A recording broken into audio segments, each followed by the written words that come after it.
I V M।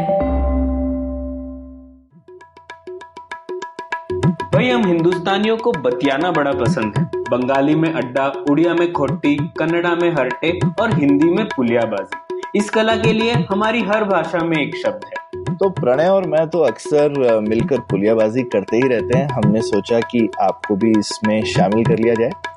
तो आइए प्रणय और सौरभ के साथ करते हैं पुलियाबाजी। प्रणय, क्या हाल है? हेलो सौरभ, कैसे हैं आप? अभी भी हालत बुरे हैं क्या? अब ऐसा है कि दर्द इतना होता रहा कि दर्द का एहसास भी नहीं रहा। अरे रे। और वो भी देखिए, हम लोगों को तो कोई ज्यादा दर्द नहीं हो रहा है क्योंकि हम लोग घर पे है, सब कुछ है। दूसरे लोगों को तो कितनी तकलीफों का सामना करना पड़ रहा है। बिल्कुल दिल बिल्कुल। दहलाने वाली खबरें आती है रोज। हाँ हाँ, मुझे कुछ भी कंप्लेन करते हुए बहुत गिल्ट होता है कि मैं हम्म। क्या कंप्लेन कर रहा हूँ। हाँ, ठीक है, सही घर बात। बैठे बैठे सब कुछ मिलता है, काम करने के लिए दफ्तर जाना भी नहीं पड़ता है क्योंकि हम तो ठीक है भाई, ऑनलाइन सब ज्यादातर सब कुछ कर सकते हैं। थोड़ा बहुत हमारा हार्डवेयर का काम है, उसके लिए दफ्तर जाना पड़ सकता है, पर बाय एंड लार्ज हम तो बहुत कुछ कर सकते हैं, लेकिन ये लग्जरी है ना। हाँ बिल्कुल। हाँ, दिक्कतें वगैरह तो बहुत है प्रणय। पर मैं सोच रहा था कि काफी सारा डिस्कशन है कि अभी क्या चल रहा है, अभी किस तरह से दिक्कतें आ रही हैं, उनका सामना कैसे किया जाए। लेकिन ये इतना बड़ा इवेंट है पूरी दुनिया के लिए, और इससे इतने सारे चेंजेस आ रहे हैं, और काफी ऐसा नहीं है ये कि कोई भूकंप आया है। भूकंप भी बहुत बड़ा इवेंट होता है, लेकिन वो एकदम कॉन्सेंट्रेटेड इन टाइम होता हम्म। है ना। वो आया भूकंप और उसकी वजह से खैर खूब तबाही होती है, उसके बाद आपको रिलीफ वर्क करना है, उसमें हो सकता है कुछ महीने लग जाएं, लेकिन दैट्स इट। भूकंप तो कुछ सेकंड मिनटों में होकर खत्म हो जाता है। लेकिन ये चीज जो कि महामारी, और इससे पहले भी महामारियां भी आई हैं जो हमारे एटलीस्ट जीवन काल में वो एक कुछ महीनों के लिए या हफ्तों के लिए परेशानी लेकर आती हैं। हाँ, जैसे हम्म। तो ये वाली जो चीज है जो कि 6 महीने से 1 साल तक पूरी दुनिया में इतना बड़ा चेंज, और पूरी दुनिया में कोई हम्म। कॉन्सेंट्रेटेड नहीं है कि भाई एक देश में है दूसरे देश में, ऑलमोस्ट 180 देशों में तो चल ही रहा है ना। और इतना बड़ा इम्पैक्ट पूरी दुनिया में एक साथ, तो ये डिस्कस मैं सोच रहा था करना चाहिए कि इसके लास्टिंग इम्पैक्ट क्या होंगे, और इससे क्या पूरी दुनिया की व्यवस्था ही बदल जाएगी क्या। हम्म। हाँ तो, हाँ। और मैंने देखा भी, तुमने तो इसमें काफी अच्छा रिसर्च पेपर, डिस्कशन पेपर लिखा है, को ऑथर किया है। तो तुमसे अच्छा कोई आदमी नहीं है ये डिस्कशन करने के लिए अभी। तो हम्म। ये आज टॉपिक पकड़ा जाए, क्या बोलते हो? बिल्कुल सौरभ, विश्व व्यवस्था में हम लोगों ने पहले भी एक एपिसोड किया था, तो ये मान लीजिए उसका एक अपडेट है, क्योंकि तब हम लोगों ने ऐसे सिनेरियोज बनाए थे, कुछ 20 सिनेरियोज की कहाँ जा सकता है विश्व और विश्व की व्यवस्था। अब ये पैंडेमिक की वजह से वो 20 सिनेरियोज में से हम नैरो डाउन कर सकते हैं, और हमें ऐसे लग रहा है कि हम लोग किसी एक दिशा में जा रहे हैं इसकी वजह से। हाँ हाँ, और उस समय तुमने काफी डिटेल्ड सिनेरियोज बनाए थे कि अगर ऐसा हुआ तो क्या होगा, वैसा हुआ तो क्या होगा, और उन्हीं में से कुछ वैसा हो गया है। हाँ। ठीक है, तो ये काफी ये तुम्हारे पुराने एनालिसिस की क्वालिटी भी दर्शाता है कि ऐसा नहीं है कि तुमने जो 20 बनाए थे उसमें से कुछ 21वां ही हो गया। तो हम्म। जबकि ये इवेंट तो कोई फोर्सी नहीं कर सकता था, लेकिन उसके जो इफेक्ट हैं वो जो है हम फोर्सी कर सकते थे। हम्म। तो हम्म। वो हमने वो उसमें है भी, और तुमने उसी को यूज करके फिर उस जो हो गया है अब उसको डिटेल आउट किया है बेसिकली। हाँ बिल्कुल। तो विश्व व्यवस्था में जाने से पहले एक मैं जो हम लोगों की आम जिंदगी है उस पे भी मैं एक डिस्कस करना चाहता था कि अभी तुमको क्या लगता है। लोग अब बोल रहे हैं कि भाई क्योंकि जब तक ये महामारी है तब तक तो इवेंट्स, लार्ज गैदरिंग्स और ये सब बंद ही हैं। हम्म, हम्म। शादियों में भी 20 लोग हैं, कॉन्फ्रेंसेस तो बैंड ही हैं हर जगह। अभी ट्रैवल थोड़ा थोड़ा शुरू हो रहा है, लेकिन लोग तो अवॉइड करेंगे जितना भी कर सकते हैं। तो अभी तुमको हम्म। लगता है क्या कि ये 6-7 महीने ऐसा चलता रहा तो लोगों को ऐसी आदत ही पड़ जाएगी, इसके बाद इवेंट्स होंगे ही नहीं, सब कुछ ऑनलाइन ही होगा। लोग अब हम्म। घर से ही अगर कर सकते हैं, जैसे जो आईटी वर्कर्स हैं, काफी सारी यूएस की कंपनीज ने बोल दिया है कि भाई हम परमानेंट रिमोट वर्क करेंगे। हम्म। है ना, हम्म। फर्क ही नहीं। अब हमने देख लिया ये काम कर रहा है, ये तो बहुत अच्छा मौका भी है, ऑफिस के किराए भी बचाएंगे। हाँ, तो ऑफिस का किराया बच रहा है, लोगों का कम्यूट का टाइम बच रहा है, तो ये इसमें क्या खराबी है? अब आगे से आप घर पे ही काम कीजिए। हम्म। ठीक है। हम्म। तो ये तुमको क्या लगता है कि ये जो अभी ये लोगों को नया नया जोश है और 6 महीने में अकल ठिकाने आ जाएगी, या फिर ये दुनिया में अब काम करने के लोगों के तरीके ही चेंज होने वाले हैं? जैसा कि अक्सर होता है, जो असलियत में होगा वो शायद इन दोनों के बीच में कहीं होगा। हम्म। मुझे ऐसे लगता है कि एक विकल्प तो खुल गया है। जैसे लोग को लगता था कि कभी भी हम लोग कोई कॉन्फ्रेंस ऑनलाइन तो कर ही नहीं सकते, या फिर टीचिंग तो ऑनलाइन कर ही नहीं सकते। अब ऐसा नहीं है कि पूरी यूनिवर्सिटी शिफ्ट हो जाएगी ऑनलाइन पर। शायद अब आप भारत में रहते हुए किसी अमेरिकन प्रोफेसर को बोल सकते हैं कि भाई हमारे लिए कोर्स ले लो एक, और वो भी कंफर्टेबल होगा एक कोर्स लेने के लिए। तो एक बीच में एक इक्विलिब्रियम आ जाएगा, जिसमें शायद कुछ लोग ऑनलाइन करेंगे ज्यादा काम, कुछ लोग घर पर ज्यादा रह के काम करेंगे। पर ऐसा मैं भी आपसे सहमत हूँ कि ऐसा नहीं होगा कि पूरी दुनिया इंडिविजुअल लेवल पे इतनी बदल जाएगी कि हम लोग ऑफिस जाने ही छोड़ देंगे सब। अब जैसे यूएस में जो जाने की एस्पिरेशन रखते हैं, एटलीस्ट H1 का चक्कर उन लोगों के लिए कम हो जाएगा जिनको ट्विटर में अप्लाई करना है। ट्विटर ने तो बोल दिया पूरा रिमोट है। तो ये मुझे लगता है कि जो सब लोग वीजा रेजिम यूज कर रहे थे लेबर बैरियर के लिए, उनके लिए तो काफी ये हानिकारक सिद्ध होगा, खासकर टेक के लिए। बाकी तो आप नहीं कर सकते, आप फैक्ट्री वगैरह में शायद काम नहीं कर सकते दूर से, लेकिन वो भी लोग देखेंगे कि भाई आप शायद कुछ प्रोजेक्ट मैनेजमेंट का काम दूर से ही कर सकते हो, डिजाइनिंग का काम तो दूर से ही कर सकते हो। तो इवन कोई इंडस्ट्री इन चीजों से शायद, वो मुझे लगता है थोड़ा नेट हिंदुस्तान को थोड़ा फायदा हो सकता है उस चीज का कि ऑफशोरिंग बढ़ेगी, क्योंकि रिमोट हो रहा है तो क्या फर्क पड़ रहा है आप सेम सिटी में हो कि दूसरी सिटी में कि दूसरे देश में हो। वो है। पर लेबर मोबिलिटी घटने से, हाँ ये है, इंडिविजुअल लेवल पे अगर अब देखें तो हाँ, जो लोग यूएस जाना चाहते थे या यूरोप जाना चाहते थे, उनकी थोड़ी मुश्किल होगी अब आगे जाने में। हाँ, पर मुझे लगता है थोड़ी आसान भी होगी। वो जाना क्यों चाह रहे थे अच्छे जॉब के लिए, पर जॉब ही उनके पास आ रहा है, तो इसमें क्या खराबी है?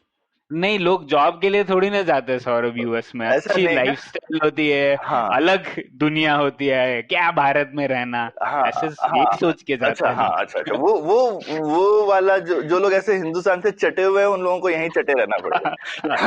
हाँ, उनके लिए बैड लक हो गया। हाँ। उनके लिए बैड लक हो गया। ठीक है, ये तुमने ठीक बोला। और एक सौरभ, मुझे लगता है कि ओवरऑल हम लोगों की थोड़ी प्रोडक्टिविटी जो है, हम्म। इसमें दो मूवमेंट्स है। ठीक है, एक तो आप देखिए कि माइग्रेशन जो भारत में है वो थोड़ा रुक गया है, अभी हाल हाल के लिए तो रुक गया है। रुक क्या गया, पता नहीं, रिवर्स हो गया है। हाँ एकदम रिवर्स हो गया है ना। हाँ। तो आगे जाके भी 2-3 साल बाद भी शायद वो लोग वापस ना आ पाए जो लोग बाहर जा चुके हैं, क्योंकि उन्होंने भी देखा है कि यहाँ पर कोई सोशल सिक्योरिटी नहीं है दूसरे राज्यों में उनके लिए, या कोई सरकार तो सोचती भी नहीं है उनके लिए, है ना। तो अगर हम लोग माने कि ये जो पैंडेमिक है, ऐसा नहीं है कि 2 महीने बाद एकदम गायब हो जाएगी, शायद रिपीटेड आउटब्रेक्स होते रहेंगे अनफॉर्चुनेटली। तो अगर ऐसी हालात रहे तो फिर मुझे नहीं लगता कि उतने लोग आएंगे वापस, है ना। तो अगर वो हुआ तो फिर आप जैसे बोल रहे थे, हम लोग घर पे खुद ही बर्तन मांजने हैं, घर पे खाना बनाना है, ये सब काम जो आप पहले कंपैरेटिव एडवांटेज मान के किसी और को दे सकते थे, वो आउटसोर्स नहीं कर सकते। तो उस मामले में आपकी प्रोडक्टिविटी कम हो जाएगी। दूसरी ओर ये भी है कि आप कम्यूट कम करेंगे, तो उस दिशा में आप देखें तो शायद आपकी प्रोडक्टिविटी थोड़ी बढ़ जाएगी। तो ये एक और बैलेंसिंग एक्ट है। कौन सी दिशा में जाएगी प्रोडक्टिविटी वो कहना मुश्किल है, लेकिन ये दोनों बैलेंस कर रहे हैं एक दूसरे को अभी। आजकल ऐसा लगता है जैसे मेरा परपेचुअल वर्किंग सैटरडे चल रहा है। अच्छा। ठीक है, तो हाँ, वर्किंग हाँ, वीकडे जैसा भी नहीं है, वर्किंग सैटरडे, क्योंकि बच्चे घर में होते हैं, है ना। हाँ, और उस दिन काम वालों की छुट्टी है बेसिकली। ठीक है, काम वालों की छुट्टी और वर्किंग सैटरडे है वर्क फ्रॉम होम के साथ में। तो ये एक और भी चीज है मेरे ख्याल से, घर से काम करने वालों के एक्सपीरियंस में बहुत फर्क है कि उनके यहाँ छोटे बच्चे हैं या नहीं है। हाँ। जिनके छोटे बच्चे होते हैं, अक्सर उनके लिए स्कूल उस तरीके की राहत होती है कि बच्चे हाँ। स्कूल जाते हैं तो आप काम कर सकते हैं। छुटकारा पाया। हाँ, वरना वो स्कूल नहीं। और खासकर हिंदुस्तान में कम है, खासकर बाहर के देशों में जहाँ पे दोनों माँ बाप ज्यादातर काम करते हैं, उनके लिए अगर स्कूल बंद हो तो काम ही नहीं कर सकते, उनकी तो आधी लेबर फोर्स काम ही नहीं कर पाएगी। तो इसीलिए तुम देखोगे कि सिंगापुर वगैरह जैसे देश और वगैरह उनमें स्कूल खोलने की बहुत जल्दी है, क्योंकि अगर वो स्कूल नहीं खोले तो इकोनॉमी खोल नहीं सकते। हाँ। जबकि हिंदुस्तान में उतनी जल्दी नहीं है, क्योंकि हिंदुस्तान में अभी भी लेबर पार्टिसिपेशन औरतों का बहुत कम है, तो इसके लिए प्रेशर नहीं है। लेकिन फिर भी जो जिस तबके में दोनों मियाँ बीवी काम कर रहे हैं उनको बहुत दिक्कत होने वाली है घर में। और इवन दोनों नहीं भी काम कर रहे हैं, बच्चे घर में हो तो आप काम कर नहीं सकते उतना। तो ये एक काफी मैं देख रहा हूँ कि जो लोग बोलते हैं अपना एक्सपीरियंस, उनके बच्चे किस एज के हैं, और अगर बड़े होके कॉलेज वॉलेज एज के हैं या बड़े होके इंडिपेंडेंट हैं तो अलग है, पर छोटे बच्चे हैं जिनके जो स्कूल जाते थे, और अभी स्कूल तो लग नहीं रहा कि खुलेगा काफी टाइम तक। इवन मैं यूएस वगैरह में भी जो लोग बोल रहे हैं उनके एक्सपीरियंस में दिखता है कि जिनके बच्चे हैं और जिनके नहीं है उनका इस चीज पे दृष्टिकोण बहुत फर्क है। हाँ, तो मतलब ये कहना ठीक हो गया क्या सौरभ की जो पेरेंट्स है और दोनों वर्किंग पेरेंट्स है स्पेशली, उनका थोड़ा प्रोडक्टिविटी कम हो जाएगी इस वजह से? हाँ, मेरे को लगता है प्रोडक्टिविटी भी और इनकम भी कम हो सकती है, क्योंकि हो सकता है किसी एक पेरेंट को पार्ट टाइम जॉब में शिफ्ट करना पड़े, या जॉब छोड़ना पड़े ओवर टाइम, है ना। तो ये सब तो करना पड़ेगा। पर दूसरा हो सकता है स्कूल की फीस बचा ले, क्योंकि बच्चे घर पे ही हैं अगर, और स्कूल इतना इफेक्टिव नहीं है, तो शायद आप होम स्कूलिंग पे शिफ्ट हो सकते हो 1 साल के लिए। पर ये इतना आसान नहीं है हिंदुस्तान में। अगर आप अच्छे स्कूल में हो तो आप स्कूल से निकाल लो फिर वापस डाल लो, ऐसा तो होता नहीं है ना इतना आसान। पर ये अगर आसान हो, अगर ये ऐसी चीज है जिसमें पॉलिसी हेल्प कर सकती है, क्योंकि अभी तो ये बहुत मुश्किल है। लेकिन सरकार को बोलना चाहिए कि भाई अगर आप 1 साल का अवकाश लेना चाहो स्कूल से, तो स्कूल को ये फैसिलिटेट करना चाहिए। अभी तो ऐसा कुछ नहीं है, आप स्कूल से विदाउट पे अवकाश नहीं ले सकते ना। तो ये एक काफी अच्छी चीज राहत हो सकती है, क्योंकि अभी स्कूलों के लिए तो क्या, उनकी इनकम फिक्स्ड है, एडमिशन हुआ है, पैसे तो आने, चाहे बच्चा आए या ना आए।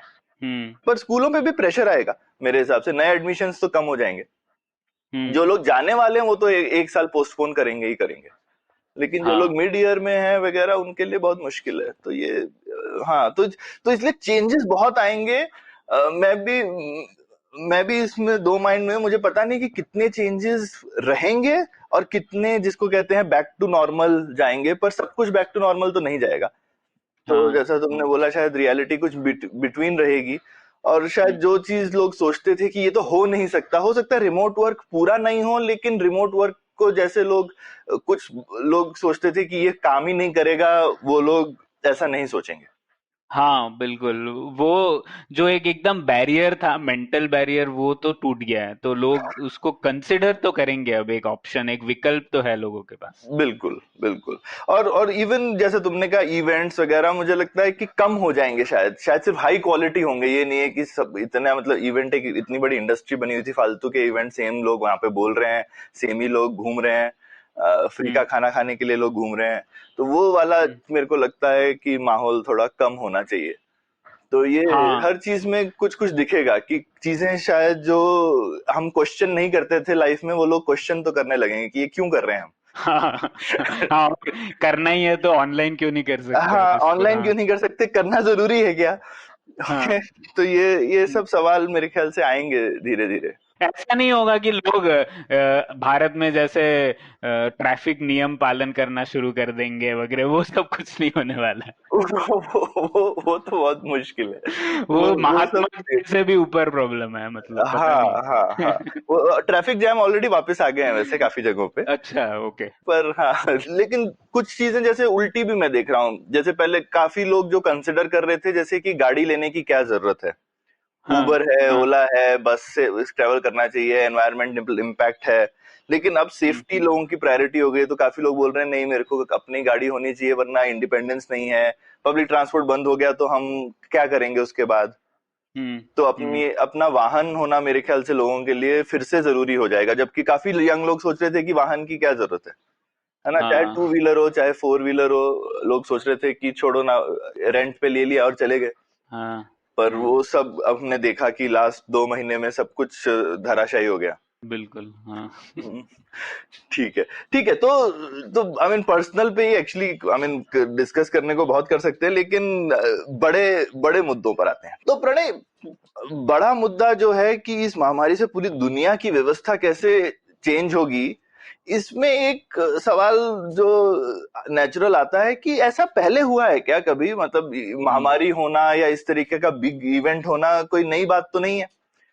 तो पहले ऐसा कोई हमारे पास में प्रेसिडेंट है जिसमें हमने देखा है कि भाई कोई इस तरीके का जो बड़ा चीज हुई, उससे पूरी दुनिया की विश्व व्यवस्था हिल गई या चेंज हो गई क्योंकि इस तरीके की कोई महामारी आई थी, ऐसा कुछ हुआ है क्या? हाँ, तो इसके दो उदाहरण है सौरभ। बाकी तो जैसे कि आपने कहा कि कई महामारियां हुई हैं पर वो लोकलाइज्ड रही हैं, तो फिर उनसे ज्यादा हमें पता नहीं पड़ा है या पूरे विश्व स्तर पर उसका असर नहीं हुआ है। लेकिन अगर हम देखें दो चीजें जिनका वैश्विक स्तर पर असर हुआ है, तो वो ये है, एक तो जो ब्लैक डेथ हुआ था यूरोप में 1347 में शुरू हुआ था, और मतलब 100 साल तक उसके आउटब्रेक्स चलते रहे, कहीं कहीं 100 साल तक, मतलब मानिए कई कई जगहों पर आते रहे जाते रहे। तो उसकी वजह से मतलब कम से कम लोग एस्टिमेट करते हैं कि 30% आबादी यूरोप की खत्म हो गई उन सालों में, है ना। तो उस 30% आबादी खत्म हो गई, उसका बहुत बड़ा असर हुआ। और एक जो डायरेक्ट असर हुआ वो बोलते हैं जो गुलामी थी, फ्यूडल सिस्टम जो था, वो खत्म हो गया उसकी वजह से। तो क्यों ऐसा क्यों हुआ? क्योंकि लोग पहले तो लोग गुलाम रखते थे, लैंडलॉर्ड्स थे, और वो बहुत सारे गुलाम रखते थे, और इसकी वजह से ये ब्लैक डेथ की वजह से सब गुलाम लोग एकदम कम हो गए। लोग या तो वापस अपने घर चले गए या फिर वो इससे बच नहीं पाए। तो उसकी वजह से, और ये 100 साल तक चलता रहा ना, मतलब कई कई सालों तक लोगों को ये डर रहा। तो फिर जो गुलामी करते थे वो लोग कहने लगे कि हम लोग ये नहीं करेंगे, और हमारी मांगे जो हैं, जो बेसिक लिविंग कंडीशंस, हमें वेतन मिलना चाहिए वगैरह, ये सब चीजें लैंडलॉर्ड्स टाल नहीं पाए एक स्थिति के बाद। तो उसकी वजह से गुलामी धीरे धीरे, और ऐसा नहीं हुआ कि ये एक साथ खत्म हुआ और 1347 के बाद 1348 में सब आजाद हो गए, क्योंकि ये इतनी लंबी समय तक चलते रहा। उसके बाद गुलामी खत्म हो गई, और उसके बाद आपने देखा ही यूरोप में क्या हुआ। बहुत सारी चीजें, साइंटिफिक रेवोल्यूशन वगैरह भी इसके बाद ही हुआ। तो ये आजादी लाना और गुलामी को खत्म करना, ये ब्लैक डेथ का एक मतलब अनइंटेंडेड पॉजिटिव आउटकम तो था। मैंने इवन ये भी सुना है लेबर शॉर्टेज की वजह से वहां पहली बार औरतों का काम करना ज्यादा एक्सेप्टेबल होने लगा, क्योंकि इतनी शॉर्टेज थी एनीवेज। तो फिर लोग कि भाई सबको और लोगों को काम करना चाहिए, तो सडनली औरतों का लेबर पार्टिसिपेशन भी बढ़ गया था। मतलब ऐसा नहीं कि बहुत ज्यादा, लेकिन जितना भी पहले था उससे काफी बढ़ गया।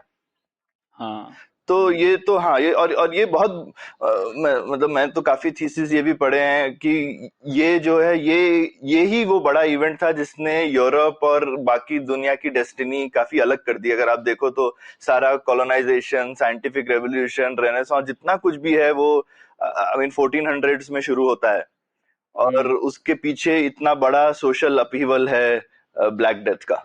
हाँ, ठीक ठीक। दूसरा हाँ, तुमने एक ये बताया, दूसरा कौन सा है? दूसरा तो सौरभ स्पेनिश फ्लू वाला ही है, और हम लोगों ने डिस्कस भी किया था। अब स्पेनिश फ्लू में ऐसे नहीं कह सकते कि डायरेक्ट कॉजालिटी हम लोग बता सकते कि इसके कारणवश ही बहुत सारी चीजें हुई, लेकिन जैसा कि अक्सर होता है सोशल साइंस में कि काफी चीजों का कारण बहुत कुछ होता है, और शायद स्पेनिश फ्लू भी एक कारण था इस चीज का कि आजादी का जो हमारा मूवमेंट था वो थोड़ा बदल गया। अब स्पेनिश फ्लू भी देखिए 1918 में हुआ, और काफी पूरे एक साल तक चलता रहा, और उसकी वजह से भी भारत की 6% आबादी एकदम खत्म हो गई। तो उसकी वजह से भी हम लोगों ने डिस्कस किया था ये एक एपिसोड में। पर एक तो ये हुआ कि जो अंग्रेज लोगों की गवर्नमेंट थी उसके खिलाफ पहली बार मास आक्रोश शुरू हो गया। लोगों को लगा कि ये सरकार हमारे लिए कुछ भी नहीं करती, और जब मुश्किल आएगी तो ये सरकार तो हमारे लिए कुछ भी नहीं करेगी। तो इसकी वजह से जो एक मूवमेंट था उसको और शक्ति मिली, और उसका नतीजा वैसे तब नहीं हुआ, लेकिन 30 साल बाद आजादी भी हुई, तो और ब्रिटिश एम्पायर थोड़ा वीक हुआ। तो ये सब चीजें वर्ल्ड वॉर और स्पेनिश फ्लू ये सब मिला के अब हम लोग कह नहीं सकते किस मात्रा में किसका असर ज्यादा हुआ, लेकिन नतीजा तो देखने के लिए है ही सबके लिए कि इंपीरियलिज्म खत्म हो गया और यूरोप थोड़ा कमजोर हुआ उसकी वजह से। ठीक ठीक। तो आज के माहौल पे आते हैं।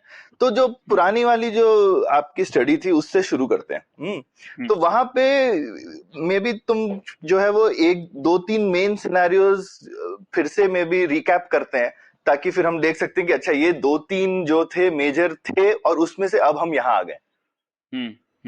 तो क्या दो या तीन मेजर सिनेरियोज थे जो कि एक साल पहले लग रहा था कि ऐसा भी हो सकता है, ऐसा भी हो सकता है, ऐसा भी हो सकता है, और अब ऐसा हो गया है? हाँ ठीक है। तो वैसे हमारे जो सिनेरियोस थे ये दो चीजों के इंटरसेक्शन पे थे, एक हम कह सकते हैं राजनीति और एक हम कह सकते हैं अर्थनीति, है ना। तो जो एक राजनीति का ट्रेंड था और एक अर्थनीति का ट्रेंड था, अगर वो मिल जाए तो उसके इंटरसेक्शन पे ये 20 सिनेरियोस बनाए थे हम लोगों ने, ठीक है। तो इनमें राजनीतिक तौर पे जो मुझे लग रहा था कि काफी संभावना जिनकी ज्यादा थी, वो एक था जैसे कि द न्यू अमेरिकन यूनिवर्स हम लोगों ने कहा था। तो उसमें क्या था कि राजनीतिक तौर पर यूएस वापस से एक सुपर पावर के रूप में उभरेगा, मतलब चाइना यूएस से compete नहीं कर पाएगा और यूएस का ही बोलबाला रहेगा, जैसे कि था 1990 से लेकर 2010 तक, कह सकते हैं 2008 तक। तो उस स्थिति में हम लोग वापस आ जाएंगे, तो यूएस वापस सोल पावर रहेगा राजनीतिक तौर पे। और अर्थनीति में आप मान लीजिए सौरभ, जैसे कि एक टेक्नोलॉजिकल ब्रेक थ्रू कुछ होता जिसकी वजह से एआई या इन सब टेक्नोलॉजीज की वजह से ग्रेट डिसरप्शन होता, तो उसकी वजह से हम लोग एक सिनेरियो में आ जाते जिसका नाम न्यू अमेरिकन यूनिवर्स था। और उस यूनिवर्स में यही होता कि यूएस फिर से अपनी चीजें जो है वो पूरे विश्व से मनवा लेता, और क्योंकि सारी जो ये टेक्नोलॉजिकल डेवलपमेंट्स है ये भी यूएस ही इसमें काफी आगे रहता, तो काफी चीजें लाइसेंसिंग होती, दूसरे देश ये कोशिश करते कि वो यूएस से हासिल कर पाए ये सब। तो ये एक स्थिति थी जिसमें वापस हम लोग कह सकते हैं कि यूएस एकदम सर्वोपरि होता और काफी चीजें डिक्टेट कर पाता पूरे विश्व में। तो ये एक सिनेरियो था, है ना। दूसरा एक सिनेरियो था जो हम लोग थोड़ा पॉजिटिव ले ले, तो एक लोग कहते हैं कि हम लोग चले जाते हैं एक मल्टीपोलर वर्ल्ड में, मतलब कि राजनीतिक तौर पर ना सिर्फ यूएस और चाइना पावरफुल होते बल्कि दूसरे कई देश भी पावरफुल होते। तो उसकी वजह से एक तो राजनीतिक तौर पर काफी पूरे विश्व में एक कोई लीडर नहीं है, बल्कि रशिया है, इंडिया है, फिर ईरान है, सऊदी अरेबिया है, ये सब लोगों का अपने अपने लोकलाइज तौर पर थोड़ा बोलबाला रहता है राजनीति में। और अर्थनीति में आप मान लीजिए कि एक नया इकोनॉमिक बूम होता, शायद हम लोग नई ग्रोथ जो पाथ हम लोगों का थोड़ा नीचे जा रहा था उसको हम लोग वापस रिकवर कर पाते।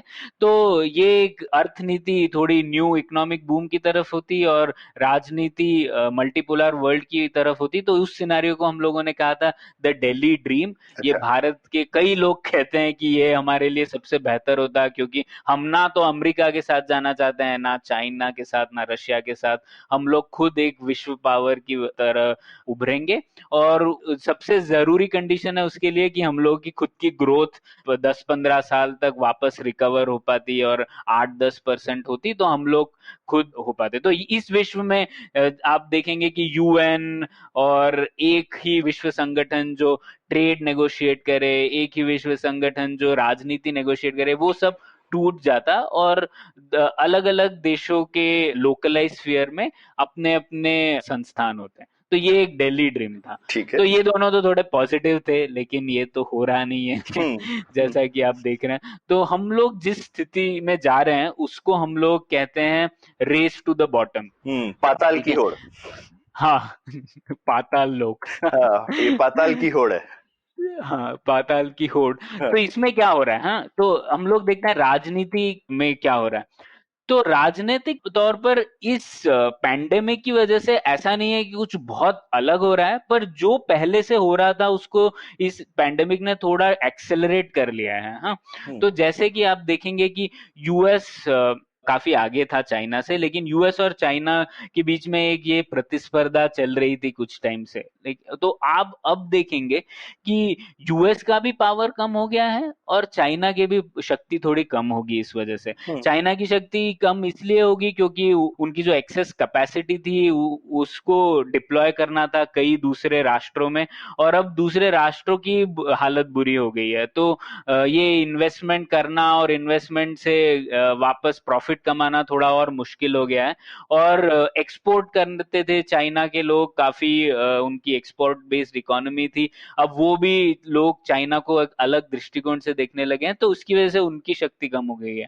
और यूएस को आप देखेंगे तो यूएस की खुद की जैसे वो मैनेज कर पा रहे हैं इस स्थिति में, या फिर क्या रोल कर रहे हैं वो ग्लोबली इस पैंडेमिक से, वो थोड़ा लोगों ने काफी सवाल उठाए उसके ऊपर। तो हम लोग इस राजनीतिक स्थिति में आ रहे हैं कि ना तो यूएस और ना तो चाइना पूरे विश्व को अपने कंट्रोल में ला सकता है। तो ये राजनीतिक ट्रेंड एक है। तो उस वजह से आप देखेंगे इसका डायरेक्ट नतीजा ये है कि एक मौका है दूसरे देशों के लिए भी। तो हम लोग थोड़ा थोड़ा ये मल्टीपोलर वर्ल्ड की तरफ जा सकते हैं, जिसमें दूसरे देशों को, एक तो यूएस और चाइना के बीच प्रतिस्पर्धा और बढ़ेगी और कन्फ्रंटेशन बढ़ेगा, जो कि पहले से बढ़ रहा था और पैंडेमिक की वजह से और भी एक्सेलरेट हो गया है। तो एक वो हालात होंगे, और दूसरा इस वजह से मौका है थोड़े मिडिल पावर्स जो इंडिया, ईरान, रशिया वगैरह हैं, कि हम लोग थोड़ा और बार्गेनिंग गेम खेल सकते हैं, क्योंकि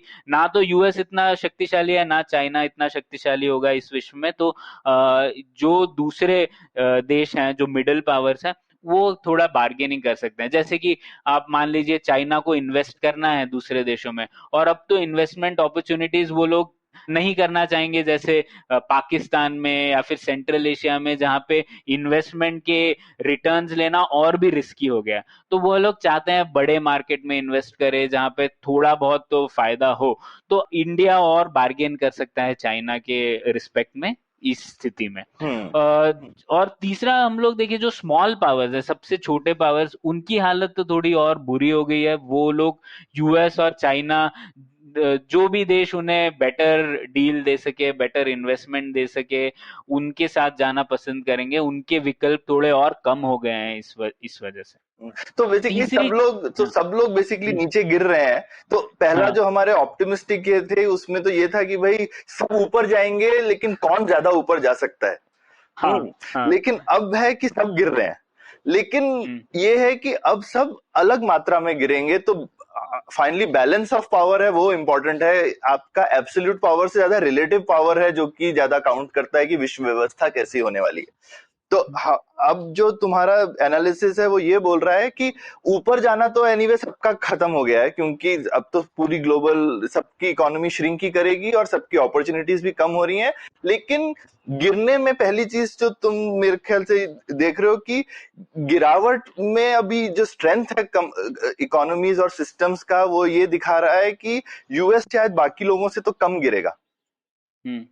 और चाइना का मुझे पता नहीं, पर मेरे ख्याल से यूएस जितना रेजिलियंस तो नहीं होगा। और बाकी सब देश भी अपने अपनी इंस्टीट्यूशनल स्ट्रेंथ के हिसाब से गिरेंगे। पर अब ये बेसिकली नीचे गिरने वाली स्थिति है, लेकिन देखना है कि कौन किस लेवल पर आकर के जमेगा, जिसके हिसाब से नया व्यवस्था में नया बैलेंस ऑफ पावर इमर्ज होना चाहिए। हाँ, नहीं, बहुत सही बात कही सौरभ। ये जो रिलेटिव पावर वाली बात कर रहे हैं, हम लोग रियलिस्ट स्कूल से हैं। मतलब हम लोग कहते हैं कि शक्ति ही डिटरमिन करता है कि अंतरराष्ट्रीय रिलेशंस कैसे होंगे। ये बहुत अलग है। अंतरराष्ट्रीय और अंतरराज्यीय में फर्क है। हम लोग अंतरराष्ट्रीय स्तर की बात करें तो उसमें तो पावर है जो काउंट करता है, और ये मतलब अर्थशास्त्र में भी कहा है ना, मत्स्य न्याय है। मतलब बड़ी मछली दूसरी छोटी मछली को खा जाती है। तो मैं यही कह रहा हूं कि अभी ऐसा हो गया कि कोई भी एक इतनी बड़ी मछली नहीं रह पाएगी जो बाकी सब मछलियों को डोमिनेट कर पाए। हाँ, तो सब मछलियां छोटी ही हो गई है इसकी वजह से। सबका बेसिकली भूखमरी में सबका साइज श्रिंक कर रहा है। लेकिन फिर भी जो है जिनके पास फैट ज्यादा था वो लोग थोड़े ज्यादा रेजिलियंट होंगे ना। हाँ हाँ बिल्कुल हाँ। तो हाँ। जिनके जो ऑलरेडी बेचारे हड्डियां दिख रही थी, जैसे हम्म। हिंदुस्तान की पिछले 6 साल से हड्डियां बाहर ही आ रही थी, तो हाँ। हम लोगों की हालत थोड़ी सी भूखमरी में, जिसको कहते हैं ना, जैसे गरीबी में आटा गीला, तो वो वाली थोड़ी हालत होने वाली है। बिल्कुल। और हम लोग भारत की ओर आएंगे, पर हम लोगों ने भी यही कहा है कि अगर हम लोग इस मौके का उपयोग करके रिफॉर्म्स नहीं करेंगे तो हमारा रिलेटिव पावर और घट जाएगा यूएस और चाइना के कंपैरिजन में। हम्म। ठीक है। तो सौरभ, एक और पॉइंट बोलना चाहता था उसमें, हम्म। क्योंकि यूएस और चाइना जैसे जो विश्व पावर्स हैं, वो लोगों का रिलेटिव पावर कम हो रहा है, जो कुछ पॉलिटिकल प्रोजेक्ट्स थे हमारे पिछले 50 साल के, वो थोड़े कमजोर हो जाएंगे। जैसे कि एक यूनाइटेड नेशंस है। हम्म। अब यूनाइटेड नेशंस बनाया था विश्व युद्ध 2 के जो जीते हुए लोग थे उन्होंने बनाया था, हम्म। और उसकी भी अब देख रहे हैं आप कि यूएन के पास पैसे नहीं है। यूएन का रोल, जैसे वर्ल्ड हेल्थ ऑर्गेनाइजेशन जो एसोसिएटेड है, उन्होंने जो काम किया है उसको भी काफी सवाल उठाए गए हैं लोगों ने। तो यूएन वगैरह ये सब जो प्रोजेक्ट्स थे वो थोड़े कमजोर हो जाएंगे। यूरोपियन यूनियन जैसे भी एक प्रोजेक्ट था, क्योंकि अब सब लोग नेशनलिज्म की ओर देख रहे हैं। लोग देख रहे हैं कि हमारी स्थिति बुरी है तो बाहर से हम क्यों लोग लेकर आए अंदर, हम्म। वो लोग क्या कर रहे हैं हमारे देश में। इस तरह की जो भावना है वो थोड़ी बढ़ जाएगी, तो इस वजह से यूरोपियन यूनियन वगैरह जैसे प्रोजेक्ट से थोड़े कमजोर हो जाएंगे, ऐसे लगता है। ओवरऑल बेसिकली जितने भी अलायंसेस हैं वो वीक हो जाएंगे, लेकिन इस मामले में मैं बोलूंगा हिंदुस्तान ऑलरेडी एक पॉलिटिकल एंटिटी है, ना कि फेडरेशन। ये काफी मेरे के लिए, हमारे लिए बड़ी किस्मत की बात है। अभी सोचो, ये इतना हम्म। बड़ा माइग्रेंट क्राइसिस हो रहा है, ये हम्म। अगर इंटरनेशनल बाउंड्रीज में हो रहा तो क्या मतलब रिफ्यूजी क्राइसिस हो गया होता हम्म। हिंदुस्तान के अंदर, है ना? बिल्कुल। और मतलब जबरदस्त बड़ा रिफ्यूजी, दुनिया का सबसे बड़ा शायद रिफ्यूजी क्राइसिस बन जाता। तो ये हाँ। चीज है कि जो फेडरलिज्म है वो मेरे ख्याल से, मतलब यूरोप ने तब किया जब वो लोग काफी अमीर हैं, तो वहां पे इस टाइप की नहीं हुई, जबकि यूरोप में भी काफी माइग्रेशन है लेकिन उनका इकोनॉमिक लेवल काफी अलग है।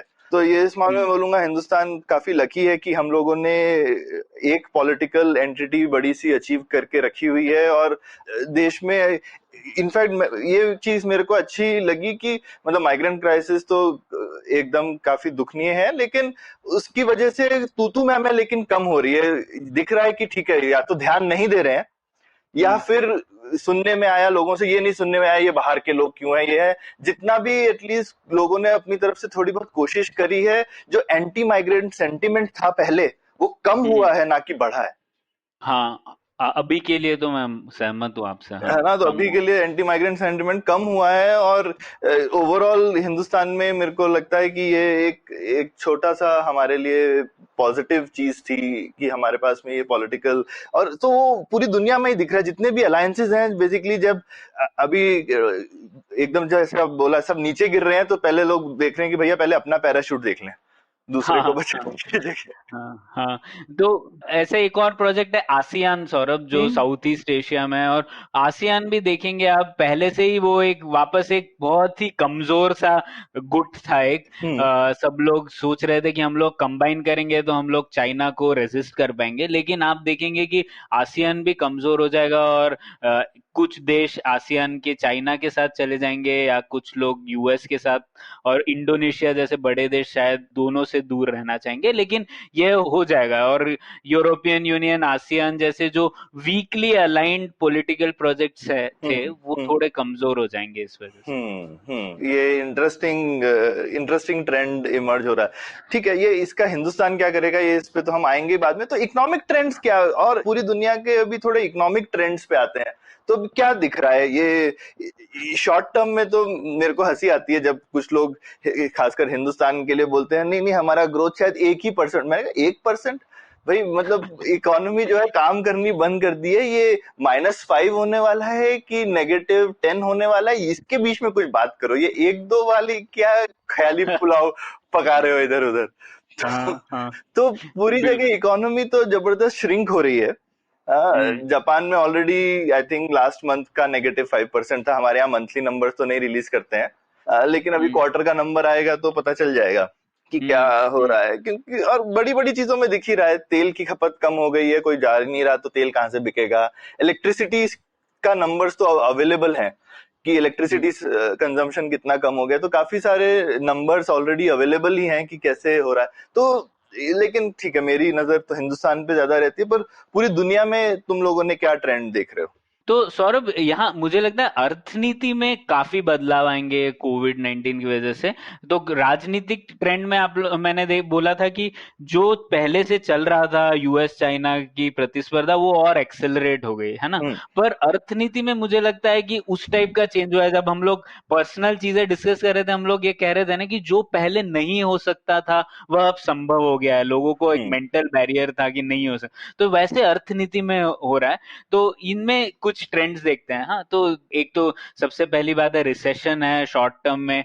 वो रिसेशन वापस एकदम लोग कुछ वी शेप रिकवरी की बात कर रहे हैं, पर ऐसा तो नहीं होगा कि हम लोग वापस हाई ग्रोथ पाथ पर एकदम जल्दी से चले जाएंगे। तो ये ग्लोबल रिसेशन रहेगा और थोड़े टाइम तक हम लोग इसे सेक्युलर स्टैग्नेशन जो कहते हैं वो मीडियम टर्म तक चलता रहेगा। तो इसका नतीजा ये है कि ग्रोथ पूरे विश्व में थोड़ा डाउन ही रहेगा।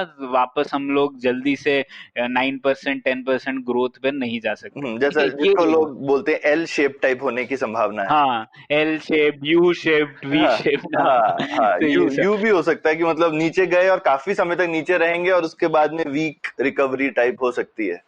फिर उससे बड़ी चीज मुझे लगती है सबसे, जो हम लोग का एक लिबरल इकोनॉमिक ऑर्डर था, मतलब हम लोगों का free movement of goods, services, labour, capital जो विश्व में था, वो अब थोड़ा रुक जाएगा सौरभ, कुछ टाइम के लिए। तो जैसे कि इंटरनेशनल लेबर मोबिलिटी जो थी, वो हम लोगों ने डिस्कस भी किया पहले, तो वो थोड़ा कम हो जाएगा, क्योंकि लोग बोलेंगे अरे हम लोग की अपनी स्थिति पहले देखिए, हम लोग क्यों चाहते हैं कि दूसरे देशों से लोग आके यहाँ पे काम करें। तो वो लेबर मोबिलिटी कम होने की वजह से इकोनॉमी पे बहुत असर पड़ेगा। और दूसरा, कैपिटल फ्लोस कम हो जाएंगे, क्योंकि अगेन सब लोग अपनी अर्थव्यवस्था को वापस खड़ा करने में जुट जाएंगे। तो लोगों के पास इतना एक्स्ट्रा कैपिटल नहीं होगा कि वह किसी भी देश में किसी भी प्रोजेक्ट पर बहुत सारे पैसे खर्च करे। तो कैपिटल फ्लोस रेस्ट्रिक्ट हो जाएंगे थोड़े, जो देश हैं जो हाई रिटर्न्स दे सकते हैं उनकी तरफ, ना कि ऐसा कि जैसे चाइना कर रहा था, उल जलूल सब देशों पर जितना भी पैसा खर्च करना है करें, जहां तक उनको फायदा हो वगैरह। पर इसमें मैं बोलूंगा, लेकिन ये सिर्फ चाइना ही एक बड़ा, मतलब चाइना बहुत बड़ा है तो उसको इग्नोर नहीं कर सकते, क्योंकि चाइना ने बहुत, क्योंकि एक इस तरीके का स्टेट डायरेक्टेड कैपिटल आउटफ्लो एक सिर्फ चाइना एक अपवाद है पूरी दुनिया में। अदरवाइज तो जो कैपिटल डिप्लॉयमेंट है वो प्राइवेट है। और वो तो मुझे लगता है कि जैसे पहले फ्री थी वो अभी भी रहने ही वाली है ना। इनफैक्ट जितनी भी कंट्रीज हैं जैसे हिंदुस्तान जैसी भी, वो ट्राई करेंगी अभी कि जो भी और बैरियर थे उनको हम और कम कर दें, क्योंकि अभी सबको पैसों की बहुत जरूरत है। तो ये मुझे तुम्हारी बात ठीक लग रही है कि अमीर देश चाहेंगे कि शायद वो गुड्स के बैरियर तो बढ़ाने आसान भी होते हैं, और गुड्स के बैरियर बनाएंगे शायद वो, या फिर पीपल फ्लो के बैरियर बना सकते हैं कि लोगों का आना कम कर दें। लेकिन वो लोग कैपिटल आउटफ्लो बैरियर तो लगा नहीं सकते, उनके लिए पॉलिटिकली इम्पॉसिबल है। और दूसरी कंट्रीज तुम देखोगे कि वो कैपिटल इनफ्लो बैरियर कम करेगी। तो हाँ, उसका लेकिन ये है कि क्योंकि ओवरऑल हर जगह रिसेशन है, तो वो कैपिटल अपने आप ही शायद डिसाइड करे कि मैं नहीं जाऊंगा। बिल्कुल, मैं वही कह रहा हूँ कि खुद प्राइवेट एजेंसीज ही बहुत रैशनलाइज करेंगे कि हम लोगों को कहाँ इन्वेस्ट करना है, सोचेंगे 10 बार। यूरोपियन लोग सोचेंगे भैया मुझे यहाँ पे -0.25 चलेगा, लेकिन मुझे इंडिया का +6% का चांस लेना नहीं है। हाँ, है ना। वो ऐसा रैशनलाइजेशन तो मैं देख रहा हूँ कि होगा। अभी इंग्लैंड में तो सरकार ने नेगेटिव इंटरेस्ट रेट पे पैसे उठाए ना अभी। लोग बेसिकली वहां पे बोलने को रेडी है कि भैया हमको बाहर जाने का रिस्क नहीं लेना है, सरकार को हम 100 रुपए दें, कल को वो हमको 99 ही वापस करे तो चलेगा।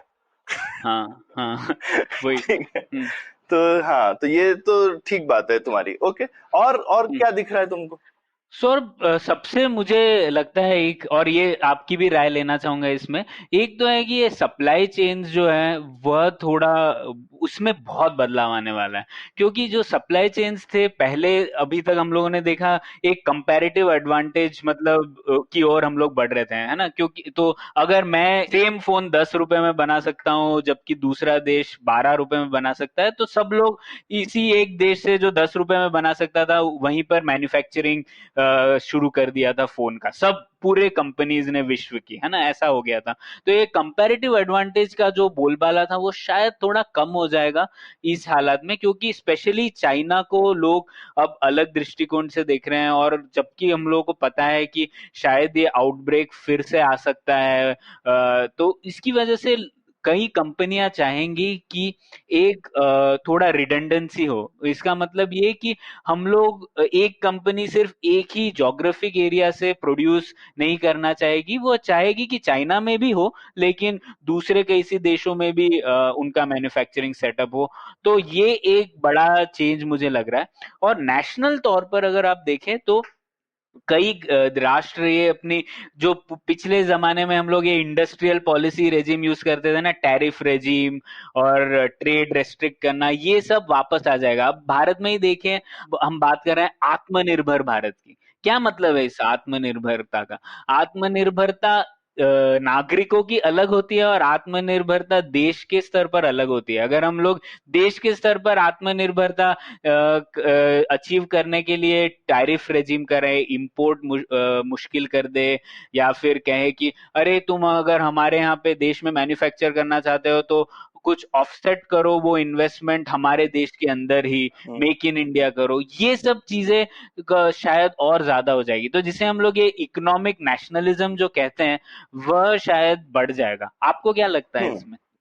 हाँ, ये तो मतलब मुझे लगता है कि हिंदुस्तान कोई नई बात नहीं कर रहा है, इस पूरे दुनिया में हर देश कर रहा है, तो हम लोग भी उसी में छलांग लगा रहे हैं। शायद ये मुझे मालूम नहीं हमारे पास कोई चारा भी है कि नहीं। अगर सब लोग कर रहे हैं तो आपको भी करने की मजबूरी है क्या? ये मेरे को ये एनालिसिस समझ में आया नहीं।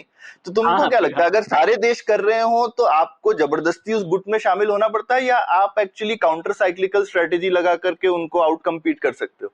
नहीं, मतलब हर देश की जो डेवलपमेंट स्तर है, डेवलपमेंट पाथ है, वो अलग अलग है। तो हम लोगों को दूसरे देश जो कर रहे हैं वो करना तो बिल्कुल ठीक नहीं है। भारत तो वैसे ही अपवाद है काफी चीजों में, और इस चीज में भी। तो मुझे लगता है जैसे हमें तो इस स्थिति में हमारे इंपोर्ट रेजिम काफी कम कर देनी चाहिए, जिससे कि जो अब देखिए जो कंपनीज मैंने बोला जो सप्लाई चेन डाइवर्सिफाई करना चाहते हैं, वह अगर हम लोग को उनको अट्रैक्ट करना है भारत में, तो हम लोग इंपोर्ट रेजिम अगर कम कर देंगे, टैरिफ्स घटा देंगे, तो वो दूसरे देशों से अपने बाकी पार्ट्स इंपोर्ट कर सकते हैं लेकिन एक बड़ा पार्ट भारत में मैन्युफैक्चर कर सकते हैं। तो ये तो उनके लिए पॉजिटिव होगा ना। तो बिल्कुल, लेकिन हम ऐसा नहीं सोचते हैं ना। और ये तुमने काफी अच्छा पॉइंट लिया, लेकिन सरकार जो है उन्होंने, क्योंकि वहां पे शायद जो नीति में लोग बैठते हैं उन्होंने बिजनेस वैसे बनाए नहीं होते हैं ना, तो उनको वो हमेशा एंड प्रोडक्ट को देख करके सोचते हैं कि हम हर चीज उनको एंड प्रोडक्ट लगती है। लेकिन ज्यादातर चीजें जो है वो किसी प्रोडक्ट का